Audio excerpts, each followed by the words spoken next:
You can start, ma'am. So, welcome all delegates and all our esteemed members here. They are present here, Dr. Rajan Sancheti, Dr. Raju Varyani, our Executive Trustee, Dr. Sanjay Patil sir, and our speaker, Dr. Sachin Yadav sir. He is also present here. So, today we are speaking on hypertension, and the topics are hypertensive urgency and emergencies, by Dr. Sachin Yadav, and management of hypertension in pregnancy by Dr. Sachin Yadav. So, and Dr. Sachin Lakde is a cardiologist. So he will be also speaking on hypertension. So either they will alternate the lectures, or if Sachin Lakde comes, we can continue your program, whatever you say, sir. Okay. And so, as hypertension, we get the cases, but to say it is asymptomatic. So people don't go to the doctor. As soon as they get any symptom, then only they will go to the doctor. Otherwise, they will just sit at home, just mild headache. They will take some crocin and they will not check the BP. So BP checking, and that also in a proper way has to be considered. So our specialist will now guide us for this hypertension. So I will request our President, Dr. B.L. Deshmukh, to say welcome address. Good afternoon, everyone. I welcome you for this webinar on hypertension. Last week, I come across an article on hypertensive clinic, which I want to share with you. There are more diabetic clinics and diabetologists in India, even though hypertension prevalence, morbidity and mortality is 3 times more than diabetes. Hence, the concept of hypertension clinic and hypertensiologist should be promoted. Objectives are to offer medical services, education, patient record, maintenance, referral, research, and follow-up monitoring. The concept of hypertension clinic, a small outpatient clinic which focuses on hypertension screening, prevalence, and management. The clinic should run by a physician. The clinic should provide a good BP monitor and practice accurate BP management. Should have 3 different types of cuff sizes for measuring BP for obese patient. Home BP monitoring should be popularized, needs to be focused largely to optimize the management of hypertension patient. It should have ambulatory blood pressure monitoring facilities. Should have a ECG machine, lab, fundoscope, echo, etc. Practice simple protocols for the management.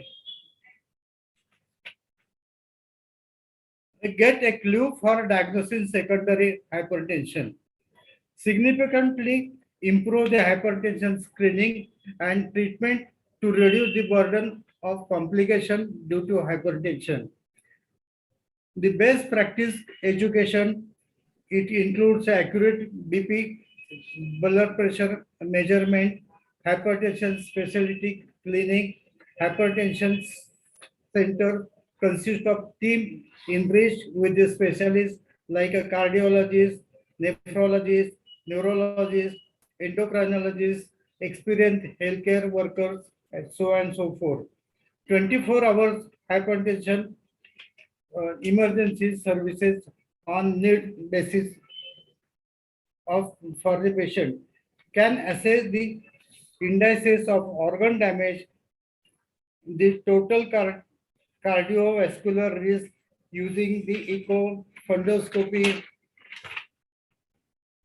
CMT, ankle brachial reflex index, and pulse wave velocity.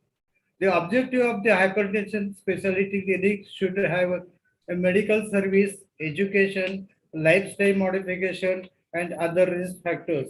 Patient record maintenance, referral center, research, You can adapt a village, use telemedicine, periodical screening camps, follow up monitoring by phone, WhatsApp, internet, auditing and individual cases. Hypertension and strokes are intimately related. So with these few words, I stop here and hand over mic to Alka Sagar. Yes, thank you, sir, for your kind words. Sir, as said by Dr. B.L. Deshmukh, sir, hypertension management is very important, but the monitoring is very important, because for the blood sugar, you go to the doctor, check your blood sugar. But for the hypertension measurement of BP, people don't they don't bother so much. But nowadays, the people are having their electronic BP instrument at home, and they are monitoring, and as well as there are many good drugs in modern medicine which can be used, and they are used, and with minimum side effects. So we are getting less cases of stroke cases, and our doctor Sachin Yadav, sir, he had taken a very nice lecture on stroke management. So before managing a stroke, how to prevent that, that is very important. So today we will see, sir will be talking on hypertensive urgency and emergencies. So I will briefly introduce Dr. Sachin Yadav, sir. He's a MD medicine. He has done his MD and MBBS from BJ Medical College, Pune. He has PG diploma in diabetes from Cardiff University, UK. He's a medical director of Chintamani Hospital and Cardiac Center at Bibewadi, Pune. And he's working as a consultant physician, diabetologist, and critical care consultant in Chintamani Hospital, Pune. He was a lecturer in Bharati Vidyapeeth Medical College. He is a past president of Pune Doctors Association, and he is an active member of Hospital Board of India. So with this short and brief introduction, I will request Dr. Sachin Yadav to start his topic. Thank you, sir. Thank you, Alka madam. Thank you, Deshmukh sir, for giving the kind introduction. And as told by Dr. Deshmukh sir, hypertension is a very important topic because it's asymptomatic, and most of the complications, they are preventable if we detect the blood pressure at right time, if we control very well, and if we convince the patient for taking the regular medicines. Being a asymptomatic nature, most of these patients, they deny, I don't have any problem of this hypertension. But when they come to us with the major complications like stroke, myocardial infarction, unstable angina, renal failure, retinopathy, these are the most dreadful complications of the uncontrolled hypertension. And the situation in India is actually the only 50% of the patient, they are detected to be hypertensive. Actually, if we are suspecting 100 people, out of which only 50% are detected to be hypertensive, out of which only 25% of the people, they take the treatment for the hypertension, and out of which only 12.5% people, they are well controlled. So that is the actual scenario.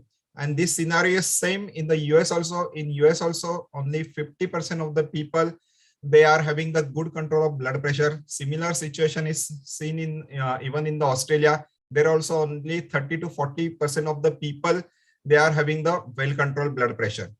So today I will be speaking on the hypertensive emergencies and the urgencies. And second topic will be the management of hypertension in pregnancy. Actually, the sequence has been changed because my associate colleague, Dr. Sachin Lakde, he was engaged in the primary angioplasty. So I will be taking the first lecture.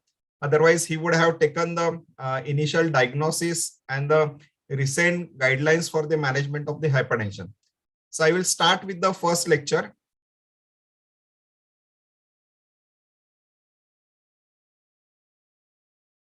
My slides are visible? Yes, sir. Okay. We can see. Just enlarge your screen. Yeah. Slide screen. Yes. It's visible, na? Yes, sir. Okay. So good afternoon, doctors. and today we will be speaking very important topic, that is the hypertensive emergency and the urgency.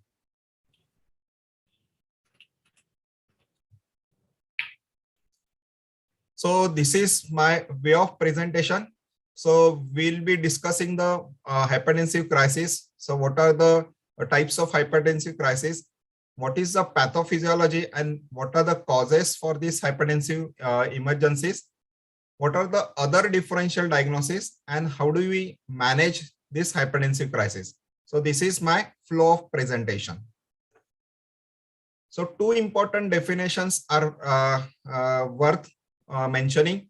So there are two types of hypertensive crisis. One is the hypertensive emergency and the second is the hypertensive urgency.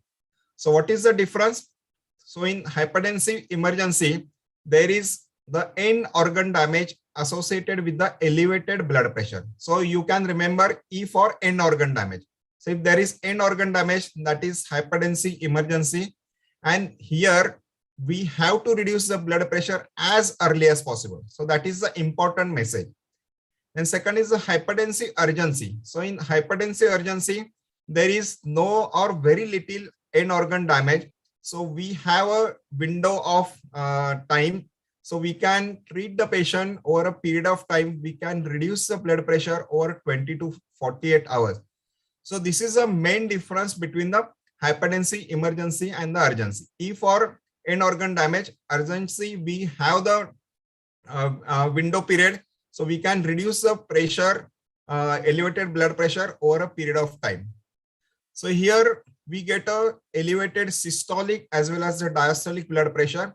Systolic is usually more than 180 millimeter of mercury and the diastolic is more than 120.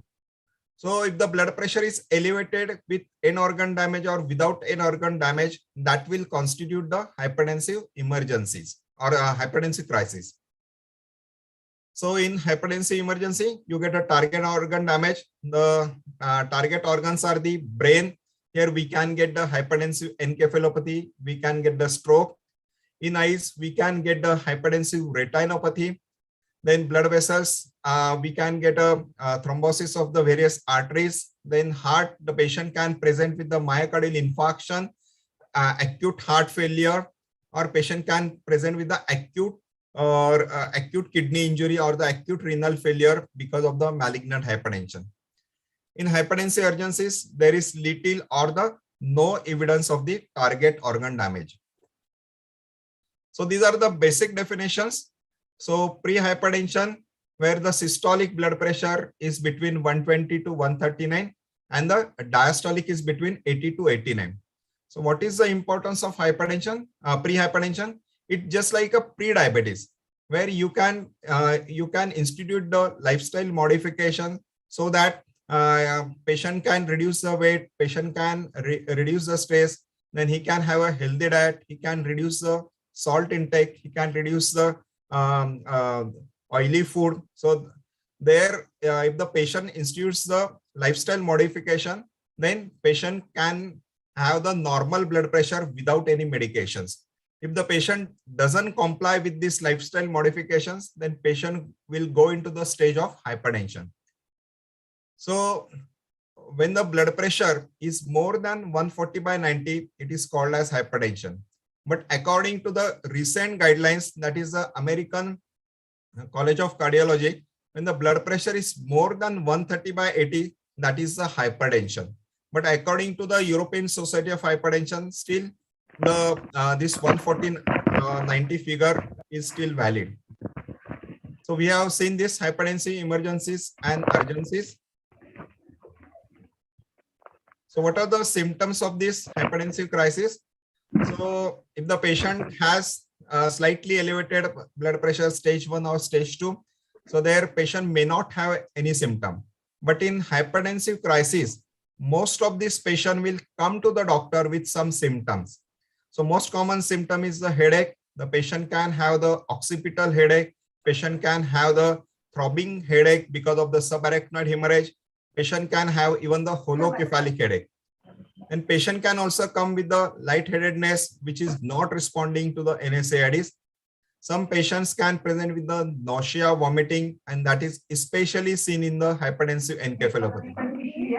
If the patient has acute left ventricular failure, patient can present with the shortness of breath, even the hemoptysis, pink frothy sputum. Then some patients can have the first manifestation as the epistaxis. So patient comes to us with the epistaxis, and that time the blood pressure is 200 by 120, 130. Some patients can have the chest pain, palpitations, excessive diaphoresis if the patient has an acute coronary syndrome. So what is the pathophysiology and what are the common causes for this hypertensive crisis? So normal perfusion is maintained. The normal perfusion of various vital organs is maintained when the systolic BP is between 100 to 140. So this is a normal. But when the patient has chronically elevated blood pressure, and that is usually because of the hypoperfusion, when there is increased systemic resistance, there is vasoconstriction, and that will lead to the hypoperfusion of the various vital organs. So to increase that perfusion of the vital organs, there is upward shift of the autoregulatory mechanism, and the blood pressure will be will be set at a higher level. So this is a vicious cycle. So where the vasoconstriction will lead to the hypoperfusion of the various organs, that will increase the blood pressure to maintain the hyperperfusion, and that will again increase the systemic blood pressure. So this is a vicious cycle. So the patient who has the elevated blood pressure, so the most common cause is the patients who are not complying with the medicines, patients who are not doing the regular follow-up or the regular checkup of their blood pressure. So that is the most common cause of this hypertensive emergency. Then patient who has the underlying renal disorder, patients who have obstructive uropathy, patients who have the chronic kidney disease, or patients who have the renovascular hypertension. Those will also present with the severe hypertension. Patients, pregnant ladies who present with the pre-eclampsia or eclampsia, they will also present with the hypertensive emergencies. Then the drugs, various decongestant drugs or drugs like NSAIDs, which counteract the effects of the diuretics or the ACE inhibitors, they will also present with the hypertensive emergency. Once the blood pressure is raised, it depends upon how rapid there is rise in the blood pressure and how much is the vascular resistance. And because of that, there will be the endothelial damage. The endothelial permeability will be increased. So patient will present with the acute left ventricular failure. Then there will be, because of the endothelial damage, there will be the activation of the platelet aggregation. There will be activation of the coagulation cascade, and they will present with the microvascular thrombi. So this patient will have the renal influx. This patient will have the microthrombi in the various organs, and this will lead to the fibrinoid necrosis and intimal proliferation. When the blood pressure is raised, the body has its own mechanism. It will cause spontaneous nitriuresis, which will lead to the intravascular depletion. So this will increase the levels of the vasoconstrictor like the renin-angiotensins, various catecholamines. So there is decrease in the levels of the nitric oxide, which is a potent vasodilator. Similarly, prostacyclin levels are also reduced, and this will cause a vasoconstriction in various vascular beds. This will further increase in the blood pressure. So there is severe blood pressure elevation that will cause a tissue ischemia, and that will lead to the end organ dysfunction. So this is a pathophysiology of the patients who get a rapid rise of the blood pressure, and such patients will present to us with the hypertensive emergency. So when there is a sustained or severe elevation in the blood pressure, the compensatory endothelial vasodilator response is turned off, and this will lead to the endothelial dysfunction, and this will lead to the microthrombi formation, endothelial damage, and the severe rise in the blood pressure. So this figure will explain everything. So because there is increase in the systemic vascular resistance, there is release of the various vasoconstrictors. This will lead to the endothelial damage. There is platelet aggregation and the activation of the coagulation cascade. And the effect will be seen in the kidneys as the malignant hypertension. So there will be acute kidney injury, acute renal shutdown. There will be renal infarcts. Similarly, the patient will present with the hypertensive encephalopathy. Patient will present with the acute ischemic stroke or even the intracranial bleed like subarachnoid hemorrhage or the intracerebral hemorrhage. Then patient can have the acute coronary syndromes. They will present with unstable angina, non-ST elevation MI, or even the ST elevation MI. Some patients can present with the acute hypertensive left ventricular heart failure. Then patients can present with the acute aortic dissection, and in pregnant ladies, they can present with the pre-eclampsia and eclampsia. So this slide will also explain how much blood pressure reduction is required in such patient. If the patient has malignant hypertension and the kidneys are involved, then the mean arterial BP should be reduced by 20 to 25%, not more than that. If you reduce the blood pressure to normal, there will be a hypoperfusion of this organ and more worsening of this end organ damage will be seen. Then second, in hypertensive encephalopathy also, we have to reduce the mean arterial BP by 20 to 25%, not more than that. In acute ischemic stroke, you can even keep the blood pressure up to 180, 110 millimeter of systolic. And if the blood pressure is more than 220, 120, then only we have to reduce the blood pressure. Otherwise, at least readings also, we can thrombolize the patient. Because if you reduce the blood pressure in acute ischemic stroke, there will be increase in the area of penumbra and patient will have the worsening of the ischemic zone. So patient will have more neurodeficit if you reduce the blood pressure rapidly. But that is not the case in the patients who present with the intracerebral hemorrhage. There we have to reduce the blood pressure and we have to maintain the blood pressure around 160, 150, systolic and diastolic around 100. So this is important for ischemic stroke. We have to maintain higher BP. For intracerebral bleed, we have to reduce the blood BP up to 160, 100. Then those patients of cardiac who present with the acute coronary syndrome, there we have to reduce the systolic BP less than 140. Similarly, patients who present with the acute pulmonary edema, we have to reduce the systolic BP to less than 140. And patients who present with the acute aortic dissection, here we have to maintain the BP as low as possible. So systolic BP should be less than 120 and the heart rate should be less than 60. And this can be maintained, either this can be achieved with the nicardipine, which is an arterial dilator. We can use nitroglycerin, even the nitroprusside, which are very rapidly acting and very potent antihypertensive drugs. Then esmolol, which is a beta blocker, is used to reduce the heart rate. So these drugs are used in the acute aortic dissection. In eclampsia or the pre-eclampsia, even in the health, we have to reduce the systolic BP to less than 160 and diastolic BP less than 105. In pregnancies, the drugs approved for the management of this severe hypertension are the labetalol, which is available as IV formulation as well as oral formulation. Then nicardipine or the nifedipine also is approved, and we can use the magnesium sulfate to prevent the seizures. In acute pulmonary edema, we have to use the diuretics and we have to use the nitroglycerin because it's an anti-angina.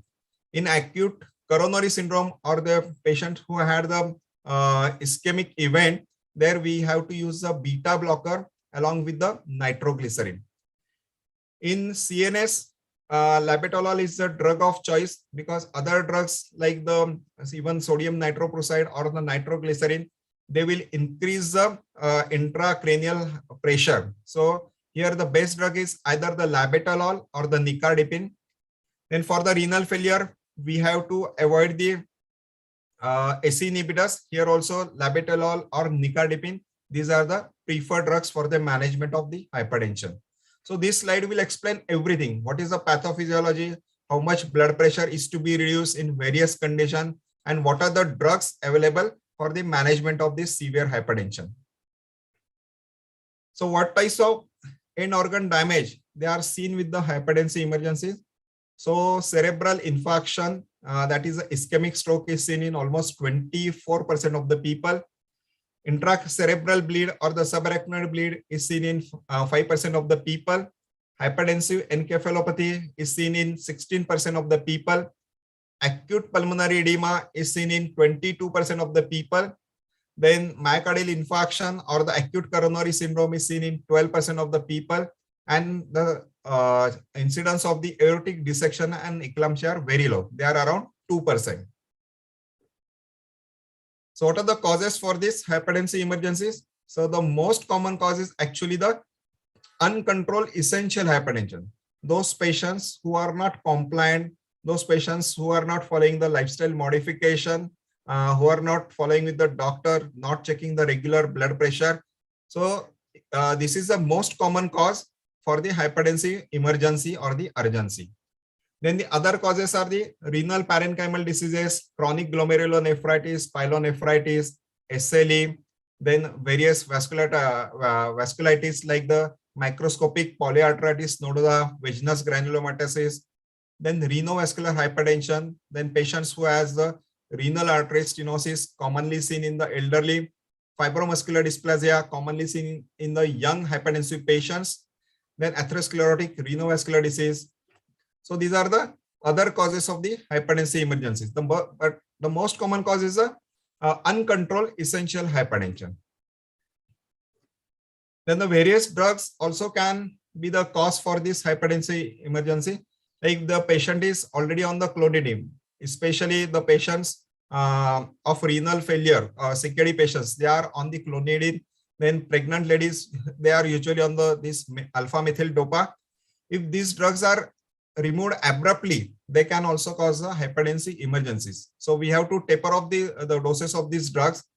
Then important thing, some cough syrups or the decongestant drugs like pseudoephedrine or this Nexivion or the Otrivin, if they are used regularly, especially in the hypertensive patients, they can also cause the hypertensive urgencies or the emergencies. Then pregnancy can present with the eclampsia or the pre-eclampsia. Then endocrine disorders like pheochromocytoma that will present with the episodic hypertension. Patient will have the palpitations and the episodic sweating. So that will suggest the patient might be harboring the pheochromocytoma. Then patients who present with the diastolic hypertension and the hypokalemia, there we can suspect the primary aldosteronism. Patients of Cushingoid syndrome, maybe because of the glucocorticoid excess, then the renin secreting tumors. So these are the endocrine causes for the hypertensive emergencies. Then patient of ischemic stroke or the intracerebral bleed, they will also present with the hypertensive emergencies. Patient who had the severe head injury, they will have the reactionary increase in the BP, and they can also present with the hypertensive emergencies. So how do we diagnose this hypertensive urgency or emergency? So this differentiation is important because some patients can be managed on the OPD basis and some patients require the ICU management. So this differentiation is very, very important. So depending upon the target organ damage, we will differentiate between the hypertensive emergency and the urgency. So history and physical examination are very, very important. So we have to ask the history, like drugs, what were the drugs taking, what were the previous blood pressure levels, what are the associated comorbid conditions like diabetes, whether patient has any addictions, whether patient have previous any complications like stroke, myocardial infarction, heart failure. So all this history is very, very important. Then we have to do the basic lab tests like hemogram, urine routine, then the renal function test, electrolytes, ECG, and the 2D echo. So in the history, the baseline blood pressure is very, very important. If the patient has previously uncontrolled blood pressure, these are the patients who are likely to present with the hypertensive urgencies or the emergencies. Then patient who had the previous end organ damage, those patients who had elevated creatinine, those patients who had hypertensive retinopathy, or the LVH on the ECG or 2D echo, they will also present with the hypertensive crisis. Then what drugs were patient taking for the control of hypertension, and how was the compliance with the regimen? Then patients who usually take the over-the-counter medications like the symptommimetics, NSAIDs, some patients are taking the herbal products. So that is also very important because there is drug-to-drug interactions. So NSAID will counteract the action of SE inhibitors, ARBs, and the diuretic. So patients who are well controlled with the SE inhibitor or ARB and the diuretics, if they start taking the NSAIDs, the blood pressure control will be deranged. And second, the chances of even the renal failure are increase if the patient take the NSAIDs with these medicines.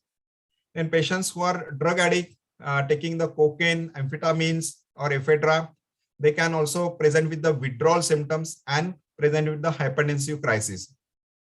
Then you should ask the history about the complications, like if the patient had chest pain, patient has breathlessness, then patient has back pain, which will suggest the aortic dissection, or patient presenting with the neurological symptoms like headache, blurry vision, or focal neurological deficit, or even the seizures. In hypertensive urgency or emergency, we have to check the blood pressure at least in 2 arms. Ideally, we should check the blood pressure in all 4 limbs, but at least in 2 arms, we should check the blood pressure, right arm and the left arm. The difference is more than 20 millimeter. So that will suggest the patient has either the aortoarteritis or patient has the aortic dissection. So this is very important clinical examination. Then we should auscultate the CVS, whether the patient has systolic murmur, diastolic murmur. So that will suggest whether the patient has mitral regurgitation or the aortic regurgitation. Then neurological examination will say whether the patient has hypertensive encephalopathy or patient has stroke. So that is important. Patient who has altered sensorium, that can be because of the hypertensive encephalopathy or even because of the subarachnoid hemorrhage. Patient can present with the altered sensorium or the severe throbbing headache. Then lab examination has to be interpreted very carefully. So simple hemogram will tell whether the patient has microangiopathic hemolytic anemia. So you should ask if the patient has malignant hypertension, then we should ask specifically whether the patient has signs of hemolysis. So there you can send the serum LDH level. You can ask the pathologist to see the cystocytes, fragmented RBCs on the peripheral blood smear. So if that is the case, then the prognosis may be grave in such patients. Then we should do the renal function test, including blood urea, creatinine, and the electrolytes, whether the patient has associated renal impairment. Then hypothalamic metabolic alkalosis, which is seen on ABG. In this case, the patient should not be on diuretic. If that is the case, then this may suggest the patient has some problem with the aldosterone levels. So here we can send us serum aldosterone, plasma renin activity levels for the confirmation of the primary or the secondary aldosteronism. Then ECG is must in hypertensive crisis because that will suggest whether the patient has left ventricular hypertrophy, patient has myocardial ischemia, or patient has myocardial infarction. So this is very, very important investigation.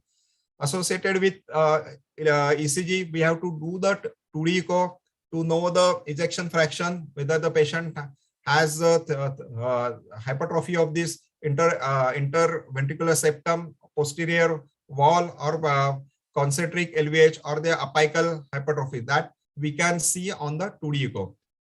Chest X-ray must be done to rule out whether the patient has acute left ventricular failure. If there is widened mediastinum, then that may suggest the aortic dissection. Sometimes patients who present with the neurological symptoms, we have to do the CT scan if we are suspecting the bleed, or if we are suspecting the press, MRI would be a better choice. Or if you are suspecting the acute ischemic stroke, MRI would be better as compared to the CT scan. Again, this is a busy slide, but this will tell which parts of the body is to be examined, what is the history to be asked, and what are the investigations to be sent. So right from the eyes, we can ask whether the patient has visual disturbances, patient has papilledema, or patient has retinal hemorrhages. So that will suggest the patient is having the hypertensive end organ damage, and that has to be treated urgently. Then we can ask the history of oral over-the-counter medications, whether the patient has slurring of speech, difficulty in swallowing. So that will suggest the patient has stroke. Then heart, we can ask the history of chest pain, breathlessness, then the type of chest pain which is radiating from front to back, that will suggest the aortic dissection. Then we can assess for the tachycardia. Then we can auscultate for the new cardiac murmurs. Here we do the ECG cardiac enzymes 2D echo. Then for the kidneys, we can ask the history of the decreased urine output, anuria, hematuria. Then we can auscultate for the renal bruise, and we can do the simple urine examination for proteinuria, various casts like RBC cast, WBC cast, then the renal Doppler, then renal function test, then bladder outlet obstruction, or even the obstructive uropathy can present with the hypertensive emergencies. So ultrasonography is must in such patients. Then in the neck, we can auscultate for the carotid bruise, or we can see the elevated JVP, which will suggest a congestive heart failure.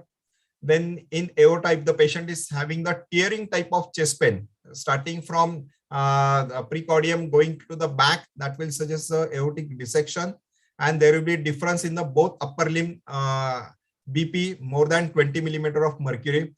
Then in the lungs, we can auscultate for the crepitations, that will suggest the left ventricular failure. Then extremities, we can assess for the peripheral embolization, or patient has stroke, we can assess for the neurodeficit. Here we have to go for the CT scan and the MRI. So how do we manage this hypertensive crisis? So I already told, depending upon how much urgency is there. So in urgency, we have a window period of 24 to 48 hours because there is no target organ damage. So here we can reduce blood pressure slowly over a period of 24 to 48 hours. So here some patients can be managed even on the OPD basis. But for hypertensive emergency, we have to admit the patient in the ICU, and we have to start with the intravenous antihypertensive drugs.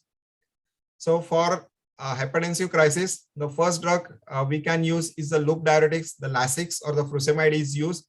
Then patients who have the tachycardia or the withdrawal symptoms because of the in drug addicts, there we can use the metoprolol or the beta blockers. Then ACE inhibitors, if the patient has no renal dysfunctions, there we can use the ACE inhibitors like captopril, enalapril. Calcium channel blockers like amlodipine can be used. Verapamil if the patient has tachycardia, or then patients of the kidney disease, they usually respond well to the centrally acting drugs like the clonidine. So in hypertensive urgency, we can reduce blood pressure over a period of 24 to 48 hours, and we can give the oral medications. So that is the main difference. So parenteral drugs which are used for the hypertensive emergencies, they are the sodium nitroprusside. Then phenyldopam is also used as a, then nitroglycerin is easily available. Then injection NVAS or the enalapril, that is also available. Hydralazine is also available. Nicardipine, esmolol, labetalol, almost all these drugs are available in India. So nitroprusside, the advantage of the nitroprusside, it's a very potent vasodilator, arterial as well as a venodilator. An important thing is its action start immediately, and even the action stops immediately. Even if the patient has hypotension, if you stop the infusion, the blood pressure will return to normal or the previous level within 2 to 3 minutes. So that is the advantage of the sodium nitroprusside. And one more thing in hypertensive crisis is the blood pressure sometimes is very labile. If you start the antihypertensive drugs, the patient will have sudden hypotension. If you stop the drug, patient will have the sudden hypertension. So blood pressure fluctuations are there. So there, sodium nitroprusside is a good drug because it has very rapid action as well as it is a short acting drugs. Only thing, it is not to be used in the CNS patient because it will increase the intracranial pressure. Then it will cause the methemoglobinemia. So that is the disadvantage of the sodium nitroprusside. Then second is a phenyldopa. So it's a dopa-1 receptor agonist. So again, the action starts within 5 minutes, but this action lasts for 30 minutes. So it will cause local thrombophlebitis and it can cause some ECG changes. Nitroglycerin is almost available easily even at periphery. So here nitroglycerin action starts very rapidly within 2 to 5 minutes. Even this is also short acting. Once you stop the infusion, the action will wean off within 5 to 10 minutes. And main important thing is a vasodilator. It will reduce the preload. So that is the advantage of this nitroglycerin. Nitroprusside is both arterial as well as a vasodilator. Then ACE inhibitors, injection enalapril or the NVAS is available. The action starts within 30 minutes and this action lasts for 12 to 24 hours. The problem with this drug can be this patient can have a long-term hypotension. Now, suppose in hypertensive crisis, if the patient develops hypertension, that will last longer. So sometimes these drugs can be dangerous in the hypertensive crisis. Then hydralazine, again, it's a arterial dilator and very little effect on the veins.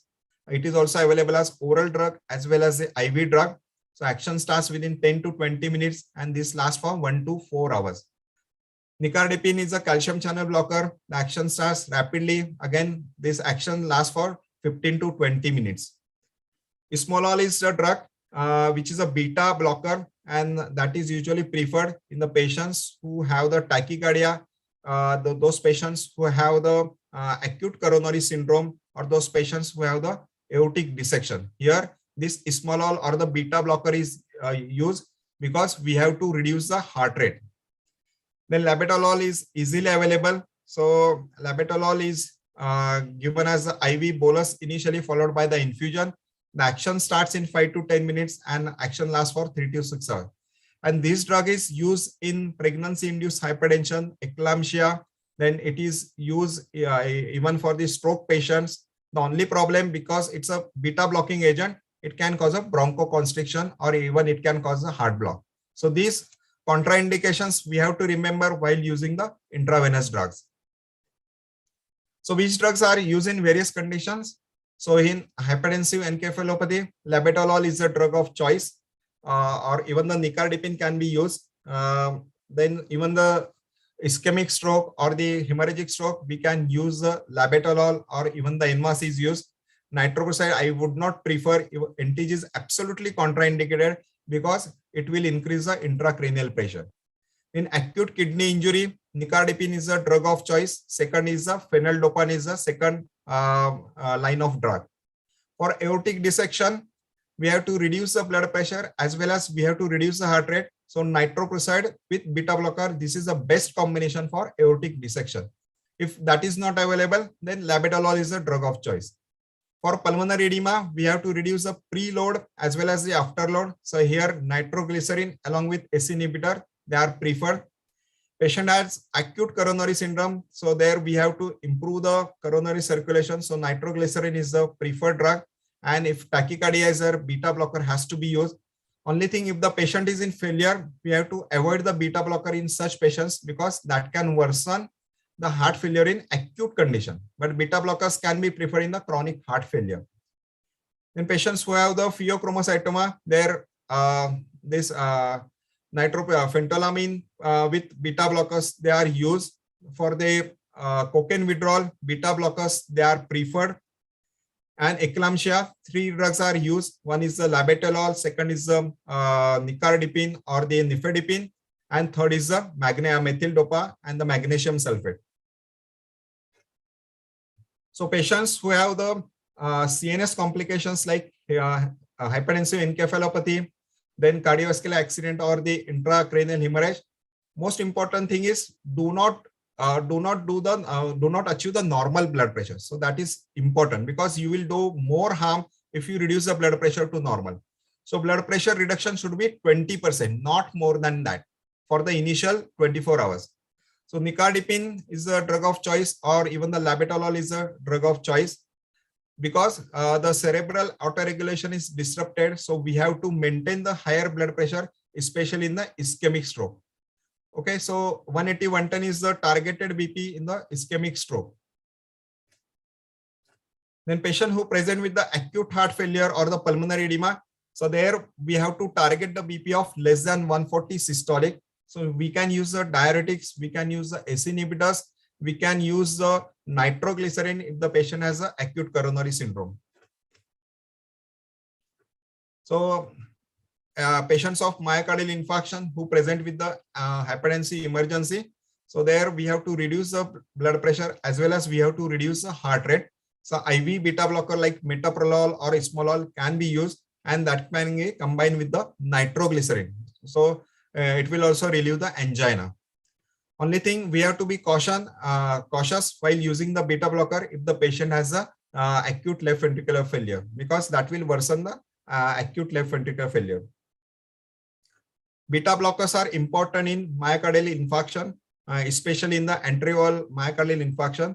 These beta blockers will reduce the tachycardia. Also, it will reduce the chances of the ventricular arrhythmias. So beta blockers are important in the acute anterior infarction to reduce the chances of ventricular arrhythmia. Only thing, if the patient is in heart failure, we should not use the beta blocker in such patients.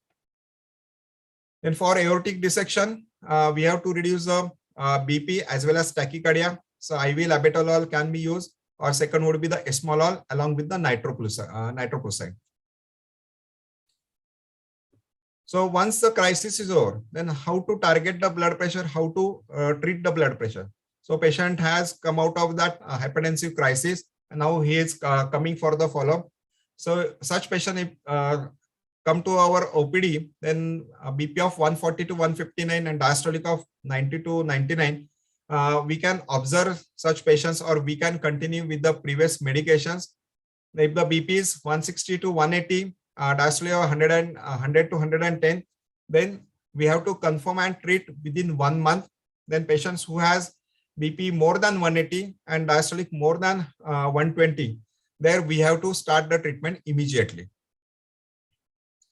So thank you very much. And if you have any question, I think we'll take last. Dr. Sachin Lakde will be there. So we can have a combined question answer session. Is that okay, ma'am? Okay, sir. Okay, sir. No problem. Yeah. So now you will be taking another lecture, or Dr. Sachin Lakde is joining? Yeah, join. Not yet joined. Okay. I was joined, but sir, I think you'll continue your lecture, then I'll consecutively deliver 2 lectures. Okay, no problem. So, okay, so thank you, friends, for hearing the first lecture. So that was important thing for the patients where the hypertensive crisis.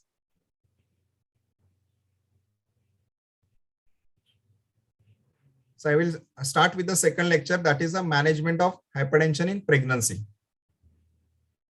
Slides are visible? Yes, sir. Okay.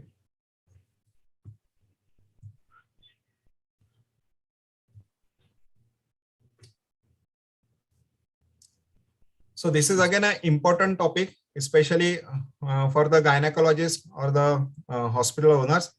So how to manage the hypertension in pregnancy. So this is my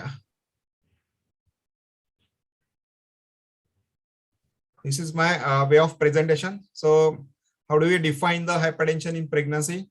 So how to measure the blood pressure in pregnancy? This is a very important topic. Then complications of hypertension in pregnancy, and how do we manage this hypertension in pregnancy, and what are the guidelines for the management of hypertension in pregnancy. So nowadays we are seeing lots of pregnancies. They are complicated by the various medical conditions like the hypertension. The patient might be having diabetes, patient might be having CKD. So all these complications or the metabolic disorders are increasing even in the young females. So almost 5 to 10% of these pregnancies are now complicating because of this hypertension. So there is definitely the rising prevalence of the cardiometabolic disorders in young women. actually the normal pregnancy, you get initial drop in the mean arterial pressure because we get a vasodilation because of the progesterone. And this blood pressure will come to normal after the delivery or in the even in the third trimester of pregnancy. And this hypertension in pregnancy is also important because those females who develop hypertension during pregnancy, or those patients who are hypertensive and they conceive, they also have even the postpartum complications. They will develop the hypertension, they will have the cardiovascular mortality. So there is definitely correlation between the hypertension in pregnancy and the postpartum cardiovascular morbidity as well as the mortality. So this is very, very important. So what is the classification of hypertensive disorders in pregnancy? So if the blood pressure, systolic BP is more than 140/90, okay, so that is the level we call the hypertension in pregnancy. If this hypertension develops before 20 weeks of gestation, okay, before 5th month of pregnancy, so that is usually the pre-pregnancy hypertension or the chronic hypertension. Okay, so these patients are usually harboring this patient have the hypertension before the conception of pregnancy. So that is the pre-pregnancy hypertension or the chronic hypertension. So the importance of these patients are at risk of developing the superimposed preeclampsia. Okay, so this is one category. Those patients who have the normal blood pressure up to 20 weeks, but they develop the hypertension after 20 weeks of gestation. So this is a pregnancy-induced hypertension. And here we have to see whether the patient has target organs involved or not. If the target organs are normal, then this is a purely gestational hypertension. If the target organs are involved, then it is called as a preeclampsia. So these are the definitions which are given by the American College of Obstetrician and the Gynecologists. So gestational hypertension is when there is de novo blood pressure elevation more than 140/90 after 20 weeks of gestation without end organ damage. So the prevalence is 6 to 7%. Then preeclampsia, where you get a de novo BP elevation after 20 weeks of gestation, and this is associated with the end organ damage, like patient will have the proteinuria, patient will have this headache, or patient will have some problem like HELLP syndrome. Then the patients who have the elevated blood pressure before 20 weeks of gestation, they are called as a chronic hypertension or the pre-pregnancy hypertension. And these patients are at the risk of developing the superimposed preeclampsia. So what are the guidelines for measuring the blood pressure in pregnancy? So these are the Canadian guidelines. So according to the Canadian guidelines, patient should rest for 5 minutes before measuring the blood pressure. Patient must be in the sitting position with the arm at the level of heart. So this is a very important position of the patient to measure the blood pressure. Then we have to use the appropriate size cuff. Okay, so it should be the length of 1.5 times the circumference of the arm. So this is again important instruction while measuring the BP, especially in the pregnant ladies. Then during pregnancy, we don't take the carotid cuff 4 sound as a diastolic BP because in pregnancy we get a widened pulse pressure and we will get the heart sounds even at a very low level. So carotid cuff phase 5 should be taken as a diastolic BP. If the BP is consistently higher in one arm, then patient the arm with the higher value should be used for the all BP measurements. Suppose the patient is having the higher BP in the left arm, 10 millimeter higher in the left arm as compared to the right arm, then left arm should be used every time for the measurement of the BP.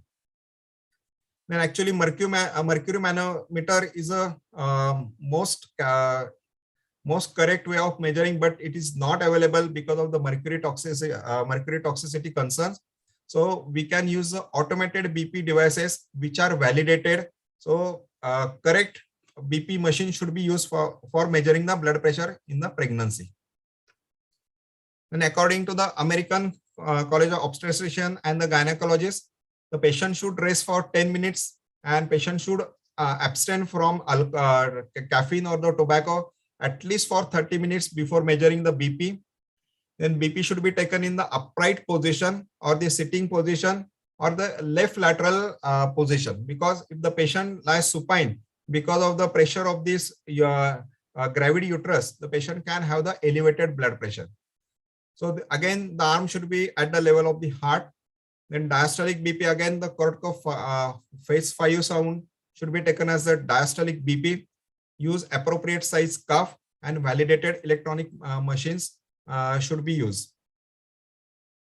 Then in the NICE guidelines also, the patient should remove the tight clothing around the arm. Then the arm should be at the level of heart, appropriate size cuff, and blood pressure should be reduced. We can read the blood pressure to the nearest 2 millimeter of mercury. Again, the Korotkov 5 sound should be used as a diastolic BP. So what are the problems if we don't comply with these instructions? If we are using the improper cuff size. So if we are using the large cuff, then blood pressure reading will be low by 2 to 10 millimeter. If the BP cuff is too small, it will show a higher BP of 2 to 10 millimeters. So BP cuff size is very, very important, because if you use the wrong cuff, it will increase or decrease the blood pressure depending upon the cuff size. Even the cuff placement is also important. If we place the cuff near the elbow, or if we place the cuff very above the in the upper arm, then it can also give a wrong reading. The reading can be their difference can be even up to 50 millimeter.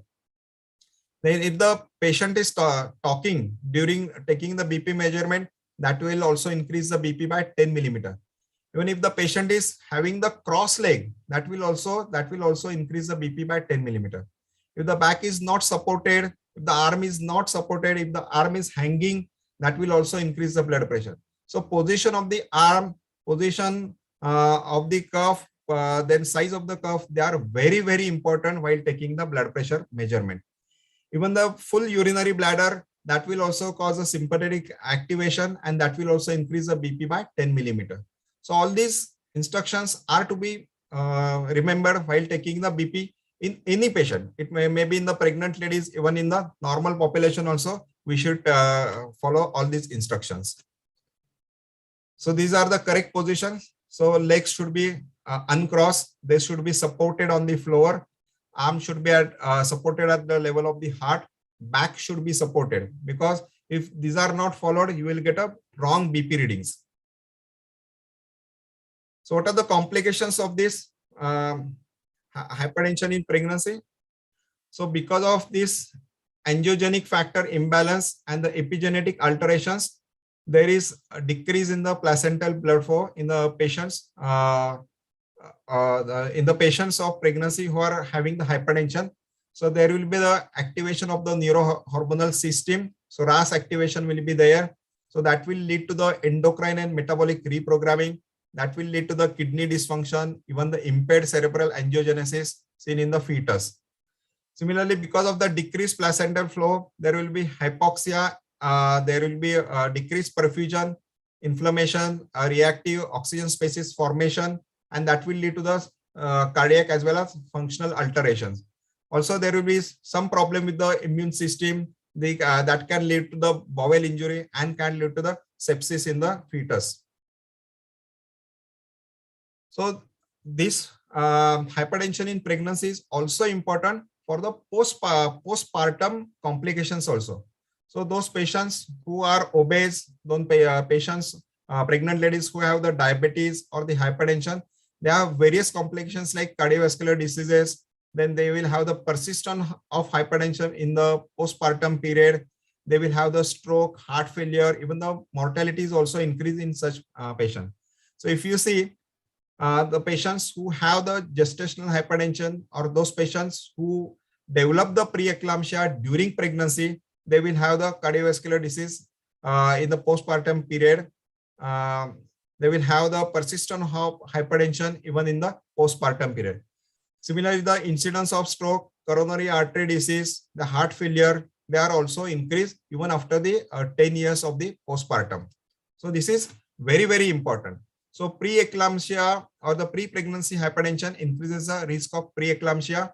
Similarly, the pre-pregnancy overweight or the obesity, diabetes, they also increase the development of the gestational hypertension. Plus the combination of small for gestational age, preterm delivery with the hypertensive disorders, they will increase the risk of future cardiovascular outcome. So even the postpartum complications are more in the patients who suffer hypertension during pregnancy. Similarly, because of the hypertension itself, there are some adverse outcome during pregnancy also.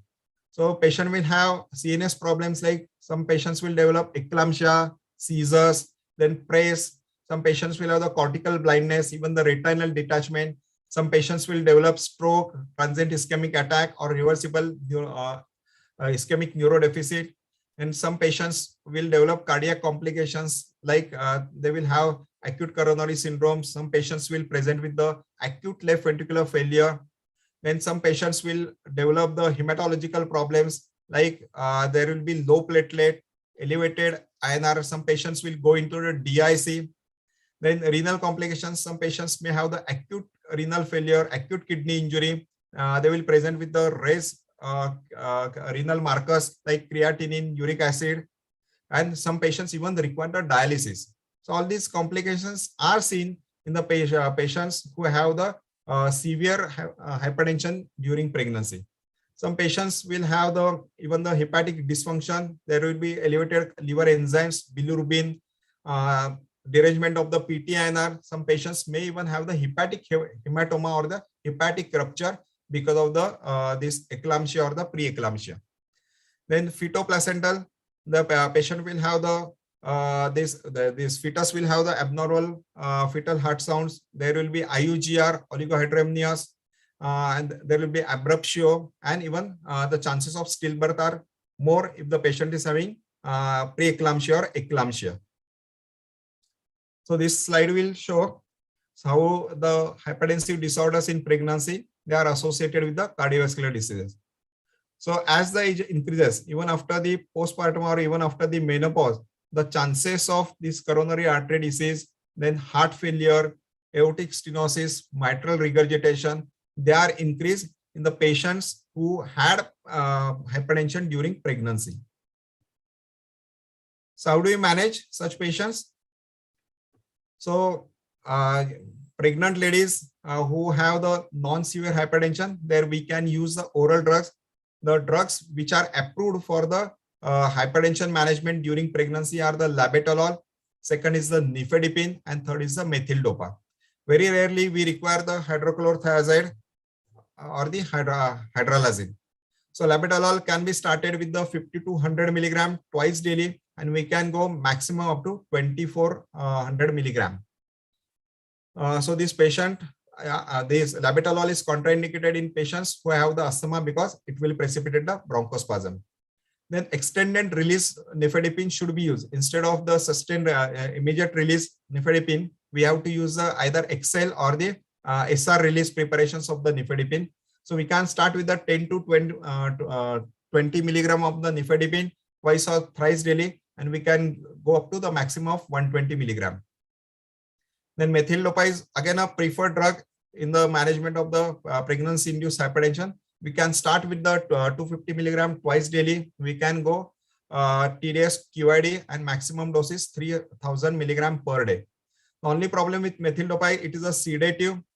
Then second, it is contraindicated in depression, and it can cause some anxiety or the nightmares.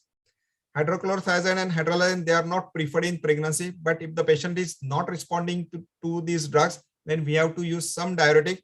But diuretics themselves have some problem, like they will cause volume depletion, they will cause the fetal growth retardation or the oligohydramnia. Hydralazine also can be used if the patient is not responding to the above drugs.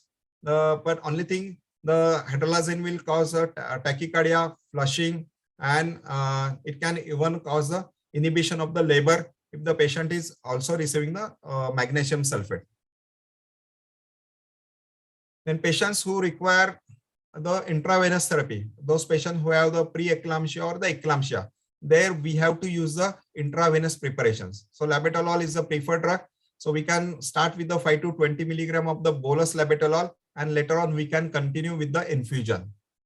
Then hydralazine is also available as a intravenous preparation. So we can start with the 5 to 10 milligram, and we can increase every 20 minutes to maximum 30 milligram per day. Then immediate release. Here we can use the immediate release. We can give a sublingual nifedipine, 5 to 10 milligram of the sublingual nifedipine, because if the patient is not having intravenous access, or if the patient is at periphery, so there only we use the nifedipine as a sublingual preparation. So patients, pregnant ladies with acute severe hypertension, that is BP more than 160 by 110, there we have to reduce the blood pressure as early as possible. So within 30 to 60 minutes, we have to reduce the blood pressure so as to prevent the further complications. So these are the European Society of Hypertension recommendations. So pregnant ladies who have the gestational hypertension, or the patients who have the pre-existing hypertension superimposed by the gestational hypertension, and those patients who have the subclinical end organ damage. So there we have to target the BP to more than 140 by 90. So patients, in other patients who do not have this end organ damage, there we can start the treatment when the BP is more than 150 by 95. Drugs which are preferred in pregnancy, they are the methyl dopa, labetalol, nifedipine or the nicardipine. Then important thing, the ACE inhibitors, ARBs, they are not recommended during pregnancy. Suppose patient who is already hypertensive and planning for pregnancy, there we have to stop this ACE inhibitors or the ARBs because they have the embryo toxicity. So we have to stop ACE inhibitors and ARBs if the female is planning for the pregnancy. Then if the BP is more than 170 by 110 in a pregnant lady, this is an emergency and patient requires admission in the hospital. So in such patients, we have to start the intravenous therapy with the labetalol, or we can start with the oral methyl dopa or the nifedipine. Then for the hypertensive crisis in pregnancy, either IV labetalol or nicardipine along with the magnesium sulfate we have to use. In preeclampsia associated with the pulmonary edema, nitroglycerin is used to reduce the preload, and this is given as an IV infusion. And in women with gestational hypertension, mild preeclampsia, delivery is recommended by 37 weeks. All these are the class 1 indications. Okay, these are the class 1 indications. And it is important to expedite delivery in preeclampsia patients, because if we continue the pregnancy more than that, then the chances of complications will be more. So these are the various guidelines like the American College of Cardiology, American Heart Association, European Society of Cardiology. So they recommend the treatment in preeclampsia patients if the BP is more than 160 by 110, or even the chronic hypertension if the BP is more than 160 by 110. Here we have to assess the associated risk factors like the lipids, fasting glucose, lifestyle modification, weight, that all we have to assess while giving the treatment. Then this slide is important for the developing countries. So we have to identify the risk factors. Suppose a pregnant lady who has the hypertension, or the patient who have the risk factor for the preeclampsia or eclampsia. So important thing is the antiphospholipid antibody syndrome. Then prior history, patient who had the preeclampsia or eclampsia in the previous pregnancy. Then patients who are having the chronic hypertension before the conception, pre-gestational diabetes, then the obese patient, BMI more than 30, patients who had multiple pregnancy with additional risk factors like the renal disease, autoimmune disorders, diabetes, age more than 40. These are the risk factors for the patients who are likely to develop the preeclampsia or the eclampsia. So such patient should be started on 150 milligram of aspirin daily at bedtime, and that should be started from 12 week onwards. Okay, along with calcium, along with the aspirin, we have to start the 1 gram of calcium daily right from booking to the delivery. So these two important drugs should be started in the patients who have the hypertension or those have the risk factor for the preeclampsia and the eclampsia. Similarly, the magnesium sulfate should be made available to even to the periphery, because we have to prevent the eclampsia. Then we have to follow such patients. We have to manage this patient, monitor such patients very regularly. Then if the patients who have the very high risk factors or patient who are pre-eclampsia, this should be referred to the well-equipped hospital. Okay, so this is an important message.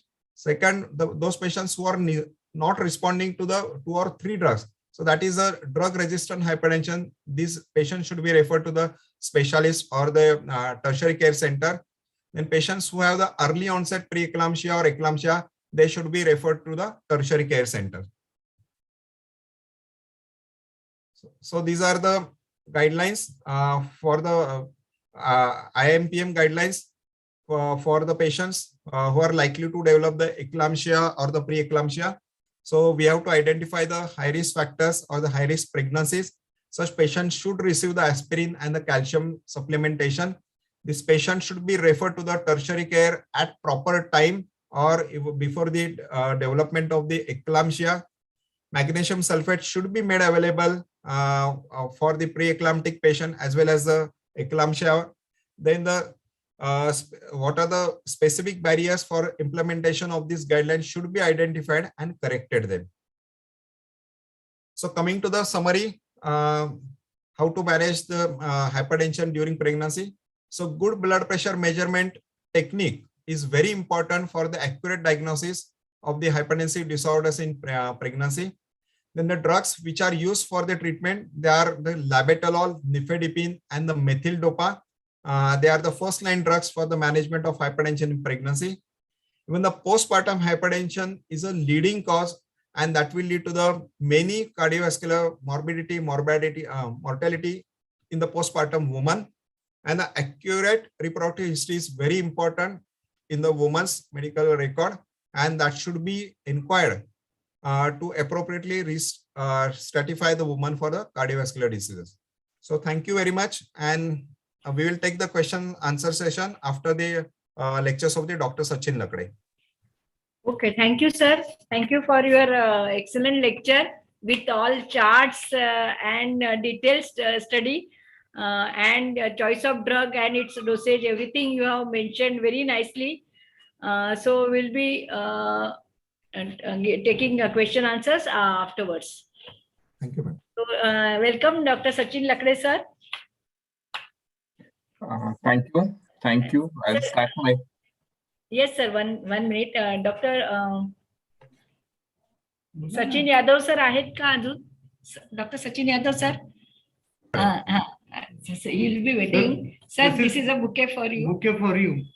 Thank you, sir. Thank you very much. And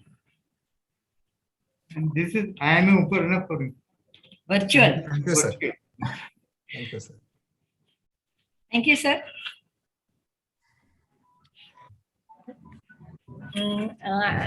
Sir, मी तुमचं I'll just introduce yourself.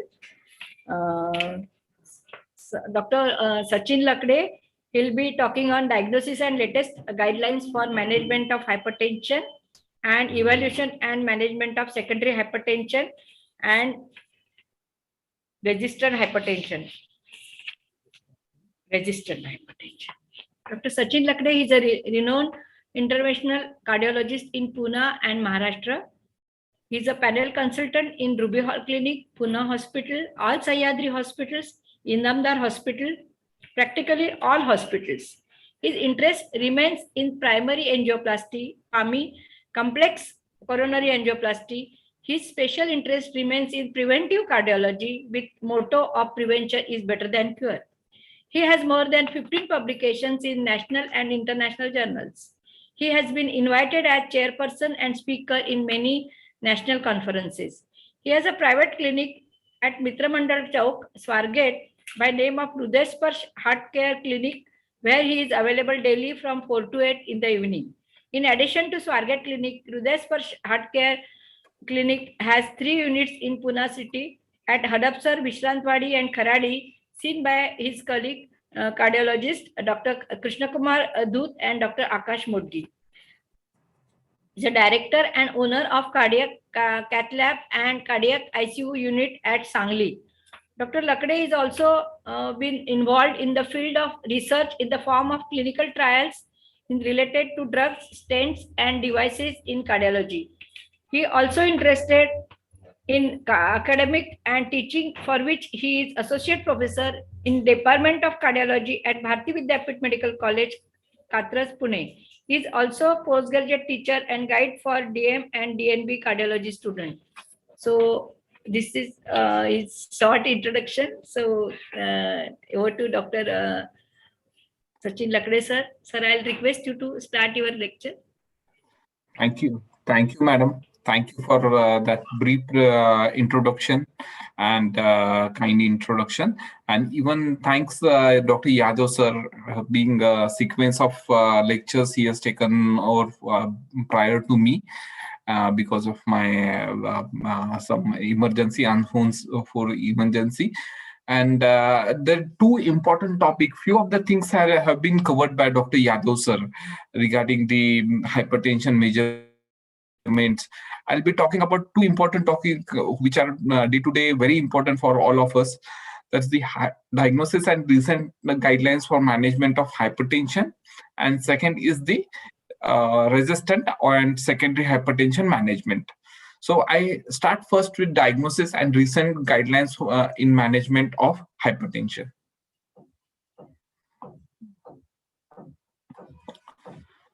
So if we see the burden of hypertension all over world is increasing, and there is no doubt as the aging population increases, the hypertension will increase, hypertension incidence will increase, and even the younger population, both male and female, will have the problems of hypertension and its complications.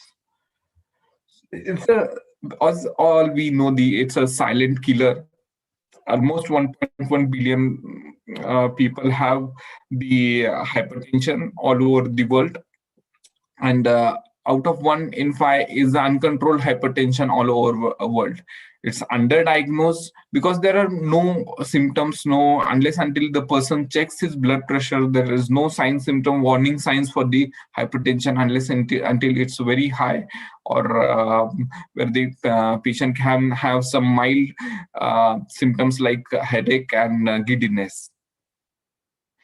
If we see the worldwide prevalence, awareness, and treatment of hypertension, and if we see the Indian population is almost 33% of people are hypertensive in India, and 50% are unaware that they have hypertension, and even the treatment part is poor compliance of treated patients are more than 50%. As compared to rest of the world, where you can see the hypertension, its awareness is like 80% to 90%. On even countries like China, the treatment and awareness is around 70%. So if we see the prevalence in India, it's approximately both rural as well as the urban area. It's the more with the urban area, it's around 35%, and around in rural area it's 25 to 30%. So if we see the consideration in hypertension in India, the awareness is almost only 30% treated, or 30% means treated with targeted treatment and optimized treatment, where the and if we see the controlled hypertension, it's only 10%, below 10% in India. So that's the poor, pathetic condition in India. So that's why the topic like hypertension is talked in many conferences, many platforms, and we as a practitioner, doctors, we should take care, make aware about the hypertension all over the in general population. So if we see the diagnosis of hypertension, just not the single reading, we should make the diagnosis of hypertension at least 2 visits, ideally 1 to 4 weeks apart, and that's also systolic blood pressure more than 140 and diastolic blood pressure more than 90. That's the very important part, that the two consecutive readings, at least two consecutive readings, should be more than 140 by 90, and or means diastolic and systolic or both, and 1 to 4 weeks apart.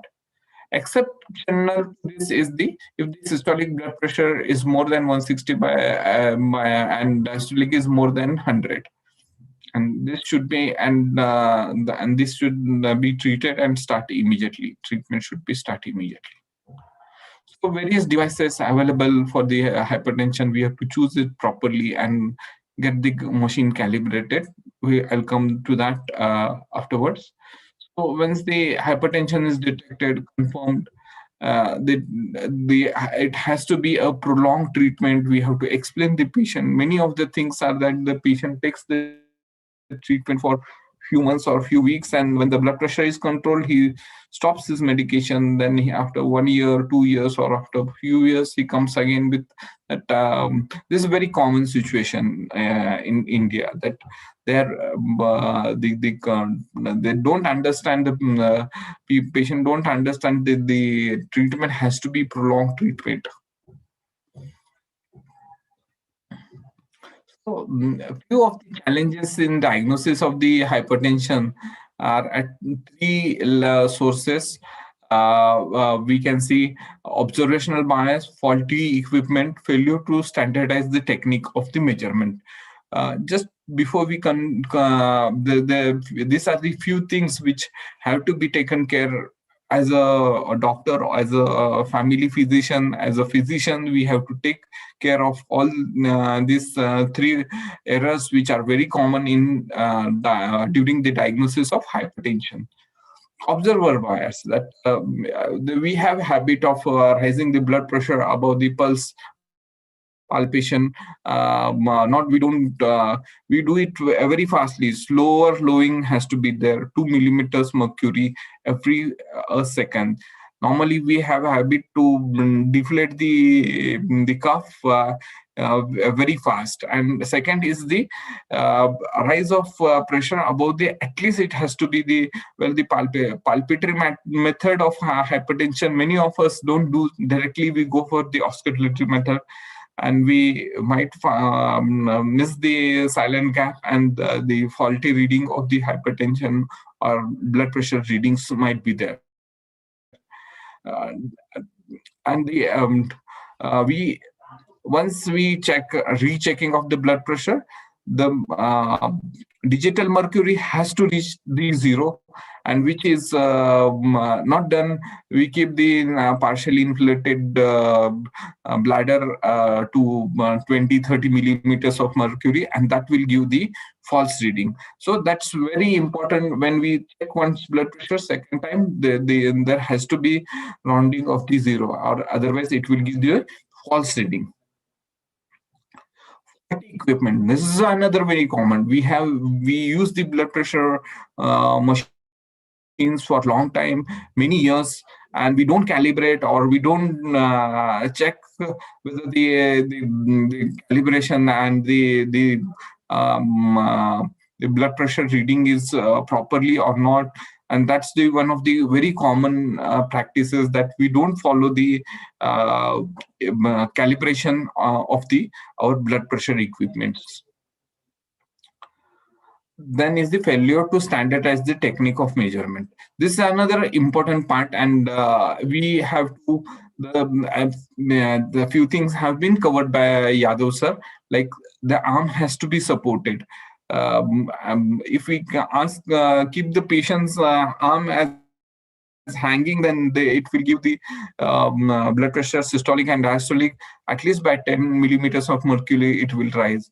Right just of course, if we take obese patient, we take the normal cuff of 27 to 34 centimeters, then the blood pressure will be raised by at least 8 to 10 millimeters of mercury.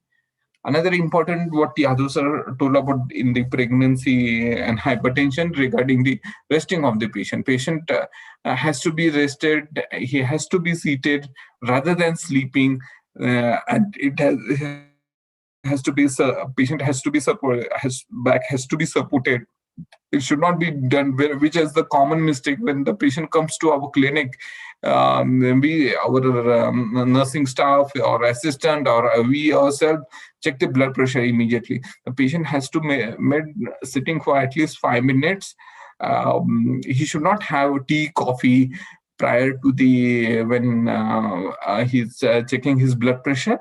And auscultation, Korofko sound, what the Yadav sir has explained very well about the systolic and diastolic disturbance of the sounds, and first auscultatory sound which corresponds to systolic, and the disappearance of sound to diastolic. These are the few basic things we have been learning it from the MBBS days, but it's very important that we normally ignore about these things, and the patient lands into the faulty reading of the blood pressures. There has to be 2 minimum readings, and even the another important thing is the bladder of the cuff has to be at the heart level, so that when the patient is sitting, it has to be if you keep it below or above the or arm above or below the heart level, it will give the faulty reading. So I'll come to the very simple case just for a few seconds, so that this is the very common problem with all of us, that we have some young guy who is asymptomatic, comes for routine examination and found to have blood pressure reading somewhere between 150/60 and diastolic between above 90. And this is very common example where this was his reading 154/92 repeated after 5 minutes, which was normal, and the lab was normal. So should we start him antihypertensive directly, or should do something else? The answer to this is we have to do his ambulatory blood pressure monitoring for this patient. We few of us know what is the ambulatory blood pressure monitoring. It's involves the monitoring of blood pressure at regular interval. At every 20 minutes or 1 hour, it automatically takes the blood pressure, and patient can do his daily activity, and we monitor this for the 24 hours. Patient can go for his job, he can do his routine activity, he can have his normal sleep, and in 24 hours we analyze this kind of program. This is simple machine where it's connected, the cuff is connected, and the device is connected, tube is there, and we keep the BP machine like this. We then analyze the machine, the readings. With this kind of readings, we'll find awake, then the sleep reading. This is the normal deeping pattern. We can see all the readings are above the hypertensive level, and this patient had the hypertension. We can see the normal nighttime deeping pattern. This is the between asleep. That's the midnight to 6 o'clock, and the rest of the readings, most of the readings are in the hypertensive range, and this patient will definitely require the antihypertensive treatment. So various analysis is done on this ambulatory blood pressure monitoring, and that's called ABPM. And it is the validated kind of method, and it's recommended nowadays to use this method, ambulatory blood pressure monitoring or home monitoring of blood pressure, where you can see, and that can reliably measure isolated clinical, just not only the white coat hypertension, rest of the hypertensive fallacies what we encounter are also negotiated. So various things like mass hypertension, where the patient has hypertension, but whenever he comes to your clinic, he either takes the medicine or something antihypertensive, and the readings are coming normal. This can be seen with this ambulatory blood pressure monitoring, white coat hypertension, isolated systolic, nocturnal hypertension. Some patients have only the blood hypertension at the night time, or resistant hypertension. Will come down afterwards what is resistant hypertension in next lecture. And patients with high cardiovascular features, we can stop episodes of few episodes of hypertension only are there with some patients. This all can be studied with the ambulatory blood pressure monitoring, ABPM. So if we can chart it like this, the office blood pressure and home blood pressure or ambulatory blood pressure, it's a normotensive, no hypertension will be there. Sustained hypertension, both time hypertension will be there. Mass hypertension, your office patient doesn't have hypertension, but at the ambulatory or home monitoring, the hypertension is there. And white coat hypertension, in your clinic, your office, the patient will be hypertensive, but no hypertension at the ambulatory blood pressure monitoring or BPM. So a few things are recommended. General, what you start with when the patient is, this is the general, this thing, once the patient is below 55 years, start with ARBs or ACE inhibitors like telmisartan, olmesartan, or ramipril, lisinopril. Or if the patient is above 55 years old, start with the calcium channel blocker. So the first line of antihypertensive for any patient would be the calcium channel blocker, ACE inhibitor, or ARBs, and diuretics to be added.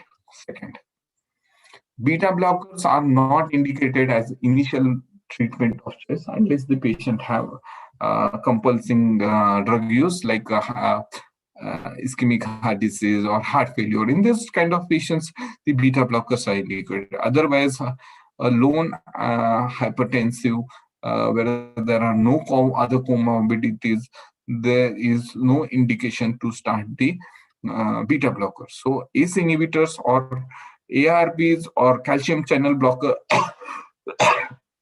are the treatment of choice. Why not beta blockers? This small study, I would like to share this study because it's very important. We have a habit of starting the metoprolol or atenolol and as a first line of antihypertensive. See, this is the 19,000 patient data where the amlodipine plus perindopril or atenolol with this is a old study, but very important. And the 5 years duration, it was studies for CV risk stroke, and we can see the stroke was reduced with calcium channel blocker as compared to the atenolol and even the amlodipine and the lisinopril. So amlodipine or calcium channel blockers are preferred over the beta blockers. Even the new onset of diabetes was much more with the atenolol. So that is very clear now. Okay, the beta blockers are not the first choice of treatment unless until compulsive use is there. So we have seen the errors what we have, which we commonly encounter with the while measuring the blood pressure. Just to classify the blood pressure in adults, the normal blood pressure, what we say is 120 below 120, diastolic below 80. Elevated is between 120 to 129, and diastolic below 80. Stage 1 hypertension is 140 to 139, 132, 139, and diastolic 80 to 89. And about 140 by 90 is the stage 2 hypertension. So basically, normal, elevated, the treatment where we start between the after the stage 2. various guidelines are available, various groups like Europeans, Indian, then the European, the American guidelines, various committees, the recommendation for the blood pressure are different. Slight difference is that not much more difference. Gents is 8 or for age. Age is another consideration. Age below 60, the blood pressure targets are the 140 by 90, and the above 60 age 150 by 90. European, it's very clear, no age difference. The blood pressure has to be 140 by 90. Elderly patients 150/90. Then the Indian guidelines, same, above age of 80, the target is the 150/90. 140/90 is the systolic and diastolic. And for this general, if the patient has diabetes or chronic kidney disease, the proteinuria is there, then the target remains the 140/80. Even the kidney society of KidGo has the guidelines that the blood pressure has to be below 130/80 if the target organ damage is there. So person above 60 or above, the blood pressure should be less than 150/90. Target should be, and for the younger patients below 60 age, it should be 140/90. So apart from this lifestyle modification, pharmacological, see, just reducing the salt intake, we all have to advise the salt restriction less than 5 grams per day, and even the alcohol restriction. Take more vegetables, more green leafy vegetables. Keep the weight below BMI below 25, or weight reduction. Do daily exercise, means 5 to 7 days a week, more than 30 minutes, moderate to dynamic exercise, and quit smoking. These are the lifestyle modifications. Just by reducing the weight 10 kg, the blood pressure reduces almost up to 20 millimeters of. Okay, if patient starts taking the salt restriction in his diet, the blood pressure reduces by almost 10 millimeters of mercury. Taking the green leafy vegetables, fruits, fibers in the diet, the blood pressure reduces by 8 to 10 millimeters. Doing physical activity also will decrease the blood pressure by 10 millimeters of mercury. So, and the normal is to start with the combination therapy of 2 drugs. Normally, the ACE inhibitors with calcium channel blocker are ARBs with calcium channel blocker. The advantage is synergistic effect. There is greater reduction in cardiometabolic risk, and efficacy increases. The variability of blood reduces, and the adverse effect are less with the combination. And the chances that rather than giving 2 medications, the patient has to the chances that he'll discontinue the medications will be low, and the low dose of medications will be required. So combination of 2 drugs is the preferred for the stage 2 hypertension. These are the combinations what we can give. So diagnosis of hypertension is important, and that's given the global burden in the world, and the role of ABPM and home monitoring of blood pressure is primarily given important in recent guidelines for the diagnosis of the hypertension. Once the patient is diagnosed as a hypertensive, insist for the lifestyle modification that as we have seen, the 10 to 20 millimeters of mercury, which each intervention in the lifestyle modification, the blood pressure reduces by 10 to 20 millimeters. So rather than just stepping up with the antihypertensive, just giving the lifestyle modification remains the important part. As a family physician, as a physician, this is very important to insist for the patient for the lifestyle modifications. just evaluation by lab during the ECG to the echo, and remains the important appropriate pharmacological therapy. So there is no role for the beta blocker as a primary therapy. So we have to be updated with the guidelines. We have to go with the guidelines, scientific data, what it shows, and the rational use of the combination of the antihypertensive we have to start. Yes, thank you, sir. Sir, can you just wait for a minute? I want Yes. to announce. I want Okay. to announce for tomorrow's session. Yes. For tomorrow, I think 6-7 people have already left. But please listen that tomorrow's session on rheumatology update will be starting at 9 o'clock sharp, and it will be till 12 p.m. and 4 lectures will be there, and there Dr. Praveen Patil will be taking interpretation of investigations in rheumatic diseases and recent advances in management of rheumatoid arthritis, and Dr. Gayatri Egbote will take approach to connective tissue disease, and Dr. Abhishek Zawar will take viral polyarthralgia investigations and treatment. So please, you will get a mail with link, and the timing also will be written, but please note that you have to join at 8:55 in the morning tomorrow. So thank you. You can continue. Sorry, I didn't get continue. No issue, madam. That was break for my to have water also. Thank you, ma'am. I'll continue with my second talk, and that's another important talk: resistant hypertension, which is very commonly encountered. We don't know about the exactly about the we ignore, or we say the few patient comes to us that my blood pressure remains the same. माझं blood pressure जास्तच असतं, 160 170 च्या खालीच येत नाही. And these are the category of patients we encounter. Around 10% of patients we get, 10 to 20% of patients with this kind of hypertension, and we label them as a resistant hypertension.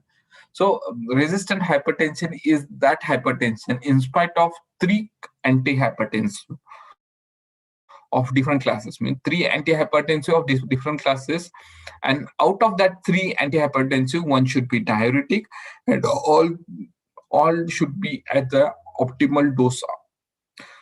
So 3 antihypertensive, suppose patient is on telmisartan, calcium channel blocker, amlodipine, and a diuretic, and this patient, in spite of this, the blood pressure is remaining above the 150/90, and that's the called as a resistant hypertension. And it has to be optimal. असं नको आहे की the patient is on amlodipine पण दुसरा anti calcium channel blocker add केले. It's not the thing. 3 different classes of drug, and the dose has to be an optimal dose. It should not be like optimal or maximum tolerated dose, like amlodipine of 10 milligram a day, or telmisartan at the 80 milligram, or olmesartan at 40 milligram, or ramipril at 10 milligram. That's very important. It has to be optimal maximum tolerated dose. And in spite of this, and 3 antihypertensive, and that is very important, hydrochlorothiazide or chlorothiazide has to be there as a diuretic in the as an antihypertensive prescription, and those patients are labeled as the resistant hypertension. And even if the patient the blood pressure is not controlled with 4 antihypertensives, it's also called as the resistant hypertension. So prevalence as such, there are no as such study how much, but approximately 10% of patients have true resistant hypertension, and it's very nowadays we can see it's one of the very common patient coming to us with if we see the general population, it might be the low, but specialized clinic or where myself, cardiologist, or Yadav sir, physician, we have many of this kind of resistant hypertension coming to our OPD, with especially the blood pressure remains the uncontrolled, and we have to proper evaluate those patients, find out the cause, and then treat the hypertension accordingly. If we see the as the blood pressure systolic about the target, it's more than 10 millimeter, every 10 millimeter mercury, and 5 millimeters of diastolic, there is increase in the cardiovascular mortality. Almost it doubles it's a twice mortality with every 10 millimeters of mercury. So around 50% patient will with high blood pressure will have stroke, CV risk of 35%, congestive heart failure by 30-40%, and premature deaths almost by 25%. So in this, we have to find true resistant hypertension and pseudo hypertension, resistant hypertension. And where there is apparent cause, some cause will be there for this pseudo resistant. I'll come this down. Is the proper improper technique, white coat hypertension, poor head areas. The patient doesn't adhere to your treatment. And in resistant, the high risk patient, few high risk patient won't have the controlled hypertension or resistant hyper. Lifestyle modifications are not properly taken care, or drug related things might be associated with this resistant true resistant hypertension, and secondary causes for the hypertension will come one by one. So pseudo resistance is the blood pressure to most mistake. Normally we use measuring, letting the blood pressure. So what I said means the patient comes to your clinic, immediately we start taking the blood pressure. He has to sit it for some time, and then take the blood pressure measurement. Then another obese patient, and we take the small normal size of cuff. We have to have two size of cuffs, the normal and the bigger size of cuff for the obese patient. So two small cuff, what the others explained about the size of cuff, that remains important. Your cuff has to be at the proper appropriate to take the blood pressure measurement. It has to be appropriate size cuff. Adherence is another important. There has been study, and where at the end of 1 year or 2 years, the 40% of patients stop the medications or discontinue on their own after 1 year, and it's very common encounter problem, and we have to find. And then comes suddenly after 2-3 years, my blood pressure to control me. In that case, we have to find whether the patient has taken patient is compliant to medications, antihypertensive, or sometimes they have 2 drugs, then the patient takes by his choice 1 drug, or he forgets many times he forgets the medication. And it's very hard to find the hypertensive patient to be taking the medications properly and with the good compliance. White coat hypertension is another common problem where the many patients, when they come to our clinic, they OPD, and it's almost 20-30% of patients with uncontrolled hypertension, resistant hypertension, thought to be a resistant hypertension, are the patients who are have the white coat hypertension. To solve that problem, we have the ambulatory blood pressure monitoring. And coming to the hypertensive, resistant hypertensive patients, the older age, it's very common. The the baseline high blood pressure, the patient comes to you for first time, and that time the blood pressure was 170, 110. That kind of hypertension is very difficult to control, or and this the patient will have the resistant hypertension kind of scenario. Obesity is another. Salt intake, the patient, in spite of telling the patient doesn't stop the dietary habit of salty diet. It's very common in India. There to be many foods like pickle, then papad, that has a very high content of salt, and the patients don't stop this kind of dietary precaution. Kidney disease, another subset where you will have the resistant hypertension, diabetic patient having left ventricular hypertension, that's suggestive of long-standing hypertension. These are the very common factors, and these are high risk factors for the resistant hypertension. If we see the obesity is one of the more prevalent and that's associated with the OSA, obstructive sleep apnea, and in diabetes. And these many factors play with patients with obesity, about the renal dysfunction, insulin leptin resistance, endothelial dysfunction. Oxidative stress is more with the obese patient, and that's one of the reason these are the high risk category. Excess salt, what I so even the alcohol intake of alcohol, excess alcohol intake will also have resistant hypertension. Few drugs like NaCl is which is the commonly encountered in our population, like a few orthopedic problem like back pain or osteoarthritis, knee osteoarthritis. They keep on taking the NaCl, selective COX inhibitors, and that's one of the things that the patient will, the blood pressure doesn't control. He won't tell you. We have to find out the detailed history from the patient. Few of them will be having the diet pills, then cocaine intake. And few of the decongestive treatment that also has the and that will also increase because they are sympathomimetic agents that will also increase the blood pressure of the patient. So the patient is taking 3-4 antihypertensive treatment drugs, and on the other hand, the patient is for respiratory tract infection taking a decongestive therapy. That would be the another encounter problem. Excess alcohol, I told, patient is on oral contraceptive.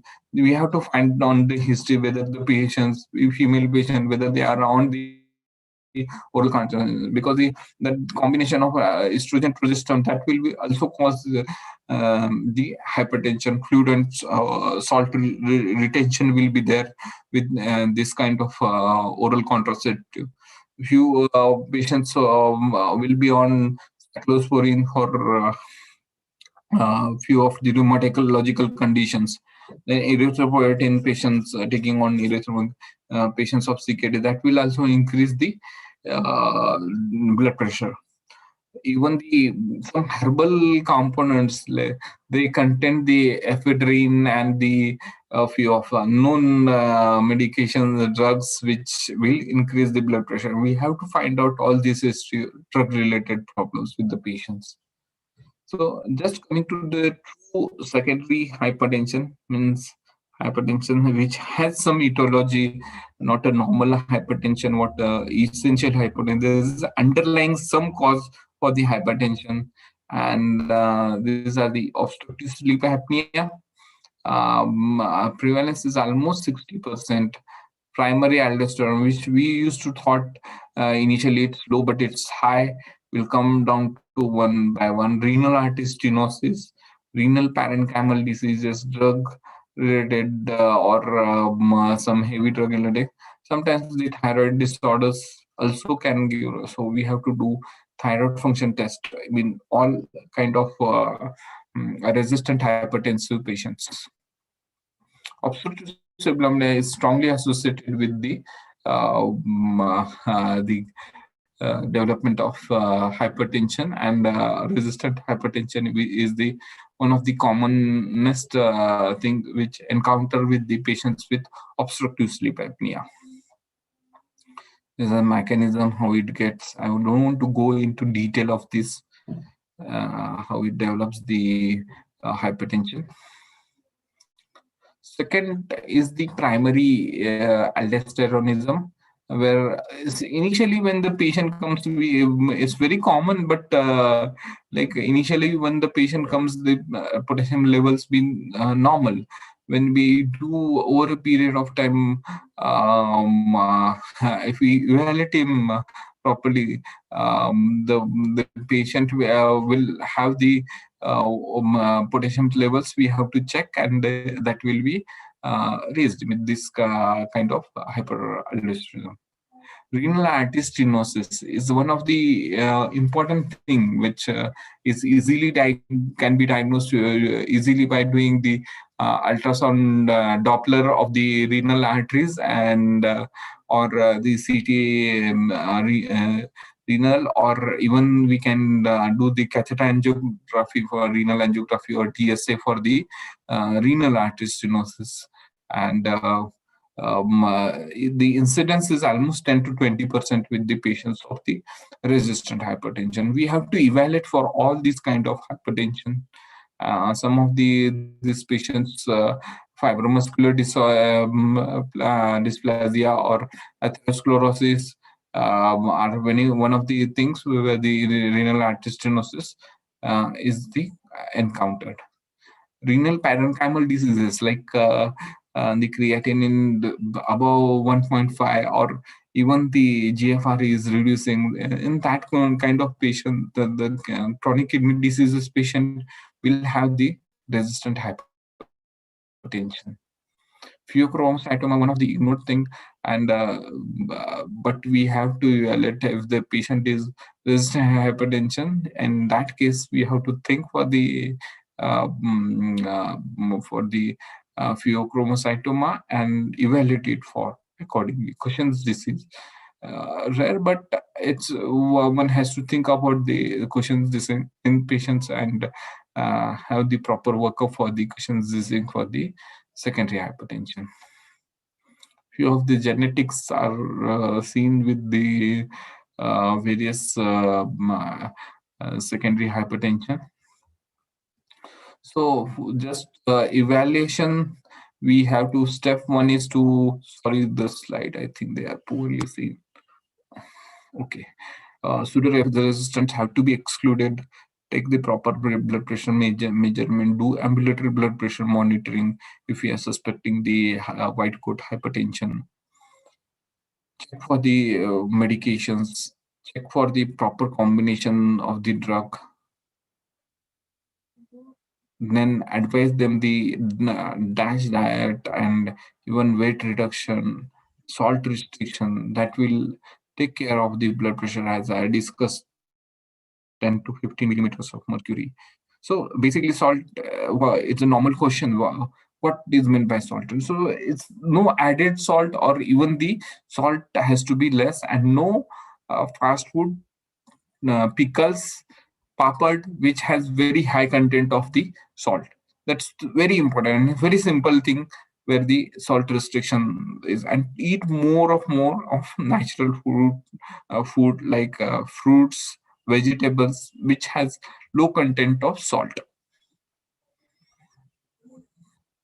We have gone through this, all the interventions where again when you encounter the resistant hypertension patient, again insistent for the weight reduction, diet, salt restriction, so low sodium diet, physical activity, and which itself will reduce the blood pressure by 20 to 30 millimeters of mercury.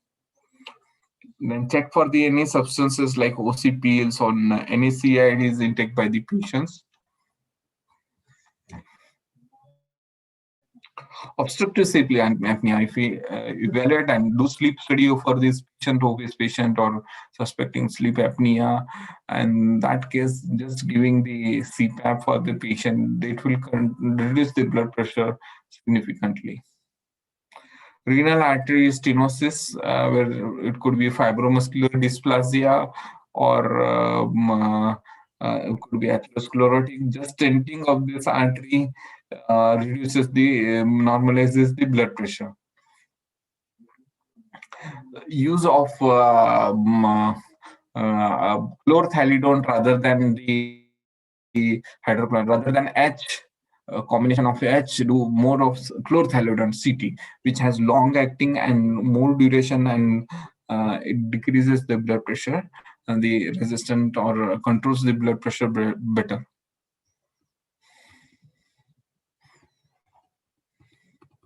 A few slides. This is a fourth intervention. Is the drug. What fourth drug apart from the ACE inhibitor or ARBs? Calcium channel blocker are the second, and third are the diuretic. Fourth is the fourth drug. Fourth drug for resistant hypertension to add is the spironolactone. Spironolactone, which at low dose, it has been studied with low dose of it reduces the plasma fibulin levels and reduces the blood pressure and decreases the resistant hypertension situation. There are few interventions which are coming on the way or have been on the experimental or in studies where, in spite of the 3-4 antihypertensive, 4 antihypertensive, the patient is taking good care of his diet, lifestyle modification. In spite of that, the blood pressure is not getting controlled. In that case, there are few things which are coming, and few have been tried, like renal degeneration therapy, where we can see the renal outflow, the efferent sympathetic flow to kidney, which releases the renin and causes the tubular absorption of sodium, and its cutoff is done for this renal arteries, renal sympathetic flow, and the central flow from the sympathetic activity is reduced, and we can see the sympathetic flow to the renal arteries is done. They do the here is the renal arteries, these are nephrons, the renal arteries which supply the kidneys, and the potential areas in the vein are found, and there are the no plexus of the renal supply, and those are with the giving the radio frequency energy, and that's they called as denervation, renal denervation therapy. It was seen in simplicity trial that it did decrease the blood pressure, but there was this was the simplicity trial, 6 months and 36 months. Again, the reports were not very encouraging, and now the simplicity trial 3 has been, they are trying for that trial, and this the simplicity 2 trial, which shows significant did not show significant reduction of blood pressure in patient with resistant hypertension after 6 months. So initial few months the blood pressure came down, but after 6 months there was failure, and it has been now the modification of this therapy for the trial 4, where they trial 3 simplicity trial, where they are trying to do selective denervation of the few of the sympathetic arteries and check for the and the initial results are encouraging for the simplicity trial. So renal denervation therapy is one of the carotid baroreflex activation is another way to put the electrodes implant in the perivascular area around the carotid sinus. It has been tried in animal studies, but for the human studies, and it's a long way to go. So there are few another these things are the venous arterial fistulas, neurovascular decompression surgically for few resistant ultrasonic denervation of therapy. Few things are in the on the way. So just to sum up, diagnosis of true resistant hypertension is very important by excluding the pseudo-resistant hypertension. Initial drug should be diuretic as well, and the ACE inhibitor is calcium channel blocker with the diuretic. There is convincing evidence that fourth antihypertensive as a after 6 months ARB or calcium channel blocker and diuretic should be spironolactone and other than alpha blocker or beta blocker or other vasodilatory drugs. Thank you. Thank you, sir. Yeah. Thank you for your excellent lecture on hypertension as well as resistant hypertension. You have told all latest guidelines and you have discussed many drugs as well as many resistant types hypertension. So very nice. So there are 2-3 questions. I think one question sir has answered. I think that was related to one of the patient. Sir has written, Dr. Sachin Yadav, he has written for the are beta blockers contraindicated in sickle cell disease?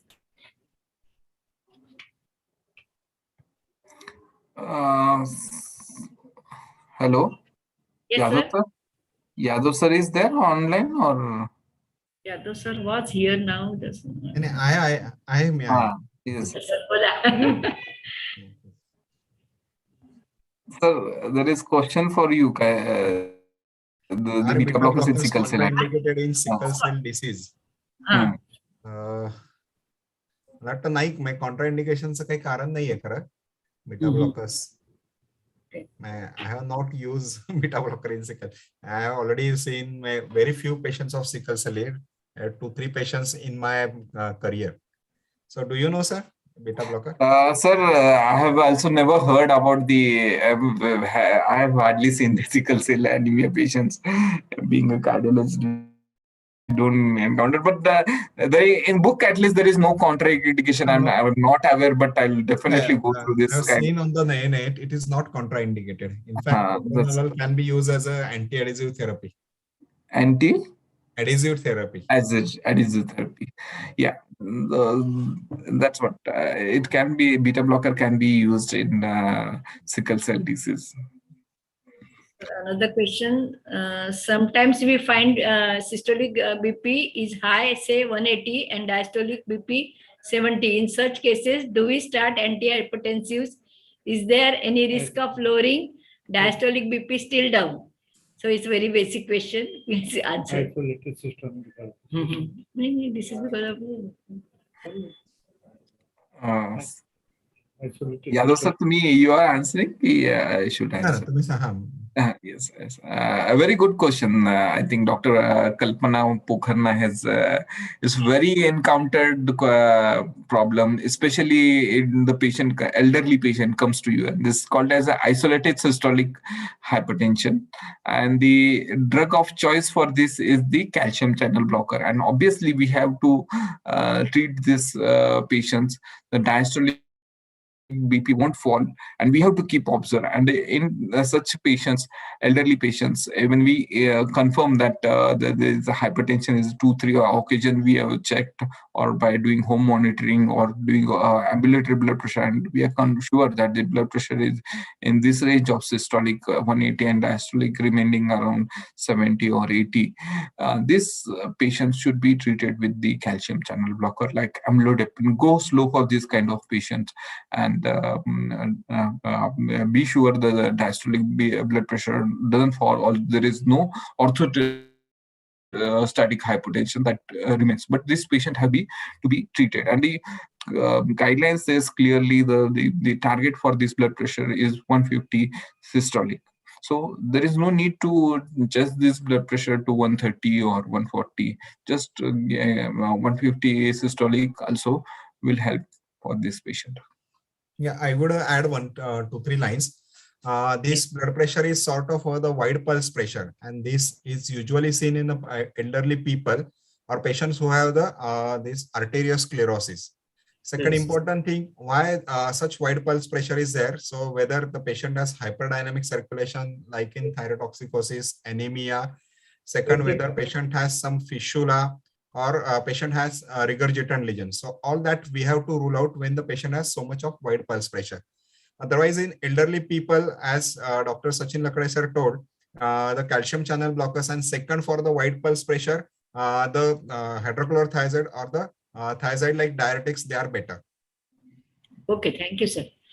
Sir, there are another few questions. Any substitute for methyl dopa as it is not easily available?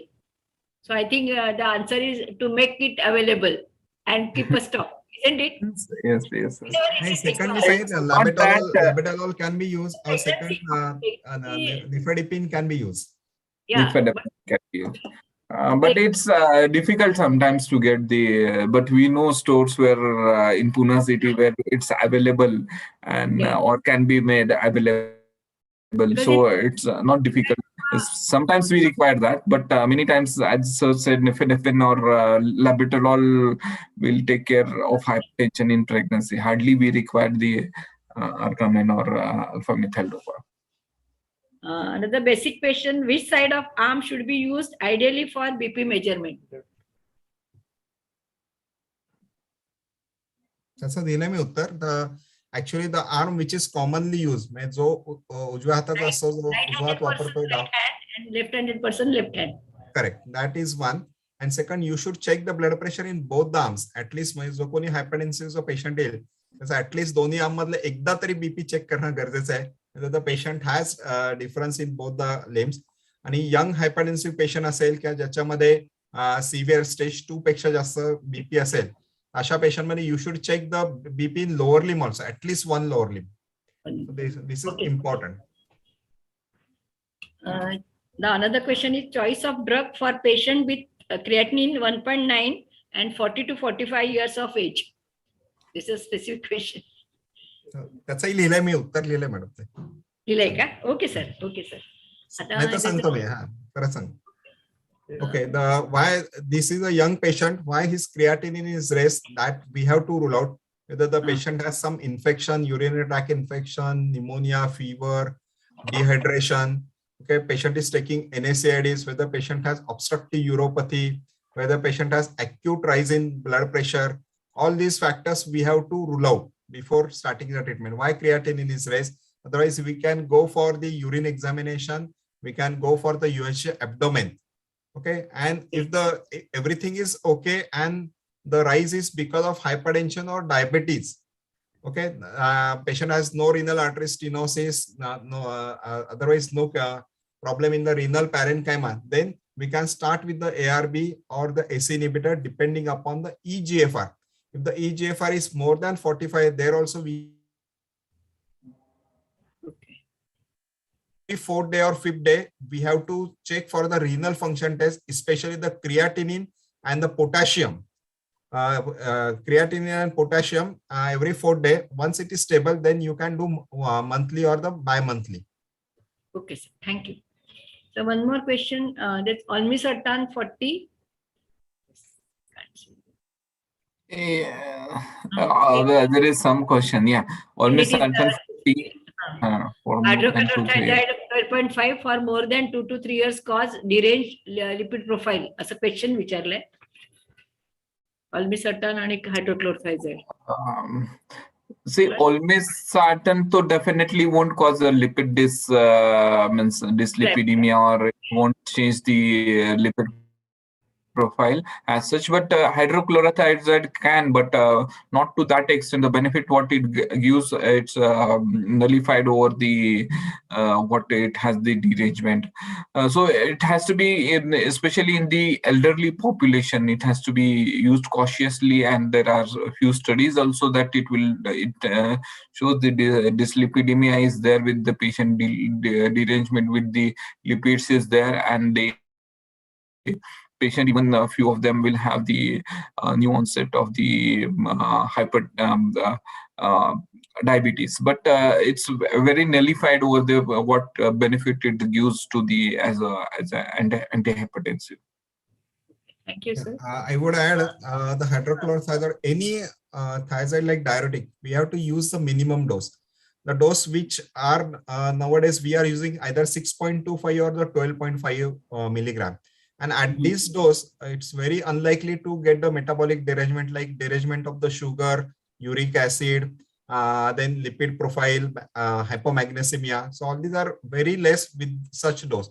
Initially, the doses were 25 milligram up to 50 milligram. But nowadays, we can use 6.25 to 12.5. Yes, sir. But still, some patients can get the derangement. We have seen diabetic people, even if you start with the 6.25 or 12.5, they get a derangement of the blood sugar. Some patient gets the gouty attack. Some patients get the even the hypomagnesemia, leg cramps, hypokalemia, hyponatremia. That we have to assess. Yeah. Okay. And is salt restriction is advisable in preeclampsia? Okay. So I think you were answering that question. Is salt restriction is advisable in preeclampsia? It's advisable. Obviously, it's advisable to have salt restriction in preeclampsia. Thank you, sir. So many questions. I will request Dr. B.L. Deshmukh, sir, to felicitate Dr. Sachin Lakde, sir. 1 minute, sir. Thank you, sir. Thank Yes, you. sir. Thank you very much, sir. Thank you. Sir, Thank अजून you. 1-2 questions घ्यायचेत का? Sir चालेल ना, काही problem नाही आहे. एक question है, how often do you say diastolic hypertension? Any specific treatment for that? Yes. One more. Just somebody has written just now. जसं आपण Yes. systolic hypertension बघितलं तसं diastolic hypertension. Okay. Yes, sir. It's not very common, but we do encounter with this kind of patients. The systolic blood pressure is around 140, 150, or even 130, and the diastolic is between the 90 to 100 or 110. And this kind of hypertension is more seen with the primary aldosteronism is the one of the commonest cause. Right. And especially in a younger patient, we can get this kind of hypertension, diastolic hypertension, and the treatment remains the same, like combination of drug, and sometimes it's difficult to target the diastolic blood pressure to below 90, and we have to give diuretics, 3 drugs for that, calcium channel blocker, and ARBs. Sir, what's Yadav sir, what's your experience? Yes, actually, the diastolic BP rises till the age of 45 to 50, and after 50 to 55, the systolic blood pressure rises more than the diastolic. In fact, after the age of 50 or 55, the diastolic BP comes down. That's why we get a wide pulse pressure in elderly people or they age more than 50 years. So diastolic hypertension is more common in the young people or the middle-aged people, and there the treatment remains the same. Only thing we have to rule out whether the patient has obesity. That is one of the important cause for the diastolic hypertension. Second, hypothyroidism is important cause for the diastolic hypertension. In hyperthyroidism, we get a systolic hypertension, whereas in hypothyroidism, we get a diastolic hypertension. So diastolic hypertension is because of the peripheral resistance. So whether the patient has stress, that we have to look out. Then hypothyroidism, we have to rule out obesity. These are the important conditions we have to rule out. So one more question. Is there any chance of tolerance development to the prescribed antihypertensive drugs? Tolerance. As such, there are no studies or no this thing, but it's over a period of time. It's like if the patient is on one antihypertensive for say amlodipine or telmisartan or olmesartan for a long time, it's like 7-8 years he has to add some antihypertensive. So whether it's the drug resistance, you can say, doesn't seem to be. So the disease activity which comes over a period of time. As sir said, over a age period, as the patient is aging, the blood pressure increases. So it's very clear that the antihypertensive has to be add antihypertensive after 7 to 8 years. But it's not clear whether it is the primary disease or the drug tolerance has developed. But it's not a drug tolerance because it's ultimately. Yes, sir. 2 more questions. Ideal antihypertensive drug in young patient. It depends, na, what is the cause and Yeah, but it's the only if there are no other comorbidities like diabetes or ischemic heart diseases, and then they treat drug of choice would be the ACE inhibitors or ARBs. thoroughly investigate the patient and then decide. Yeah. There is study showing sugar affected BP more than salt diet. Is there any study showing sugar affected BP more than salt diet? Dr. Ullas Barad has asked. There is study showing sugar affected BP more than actually diabetic sugar in the diet that is affecting more than salt. I know the intersalt study where if you reduce the salt intake, then the BP definitely comes down, and Indians are salt sensitive. That's why most of our patients, they require the diuretic and they will respond better to the diuretics and the calcium channel blockers as compared to the ACE inhibitors and ARBs. The Western population or the European population, they will respond better to the ACE inhibitors and the ARBs. And sugar, so I don't know whether sugar affects more than sugar affected BP, showing sugar. Actually, in diabetic people, we get the accelerated atherosclerosis. That is one of the important causes. BP is renal dysfunction is also very commonly seen in the diabetic people. Yes. So the last question is in young patients, isolated hypertension under 30 years. What is the treatment? Isolated hypertension means only no other comorbidities or it's the same as what we. It's same like the ACE inhibitors or ARBs have the calcium channel blocker and diuretic accordingly. Secondary hypertension has to be ruled out because patient is quite young. Secondary hypertension. So the one more question. Most of age stress is common problem in day-to-day and that led to hypertension. What to do? Lifestyle modification. Correct. Lifestyle modification, yoga, meditation. Reduce the stress, sound sleep. And weight also. Weight management, daily aerobic exercises, important thing. Stress management and yeah. Even this counseling alcohol also consumption important. Or tobacco chewing also or smoking, everything has to be avoided. So lifestyle modification has to be there for diabetes management as well as for the hypertension management. Okay, thank you, sir. Questions Okay, questions zale. So thank you very much, Dr. Sachin Yadav and Dr. Sachin Lakde. So it was a very excellent talk, and both have answered also all the questions.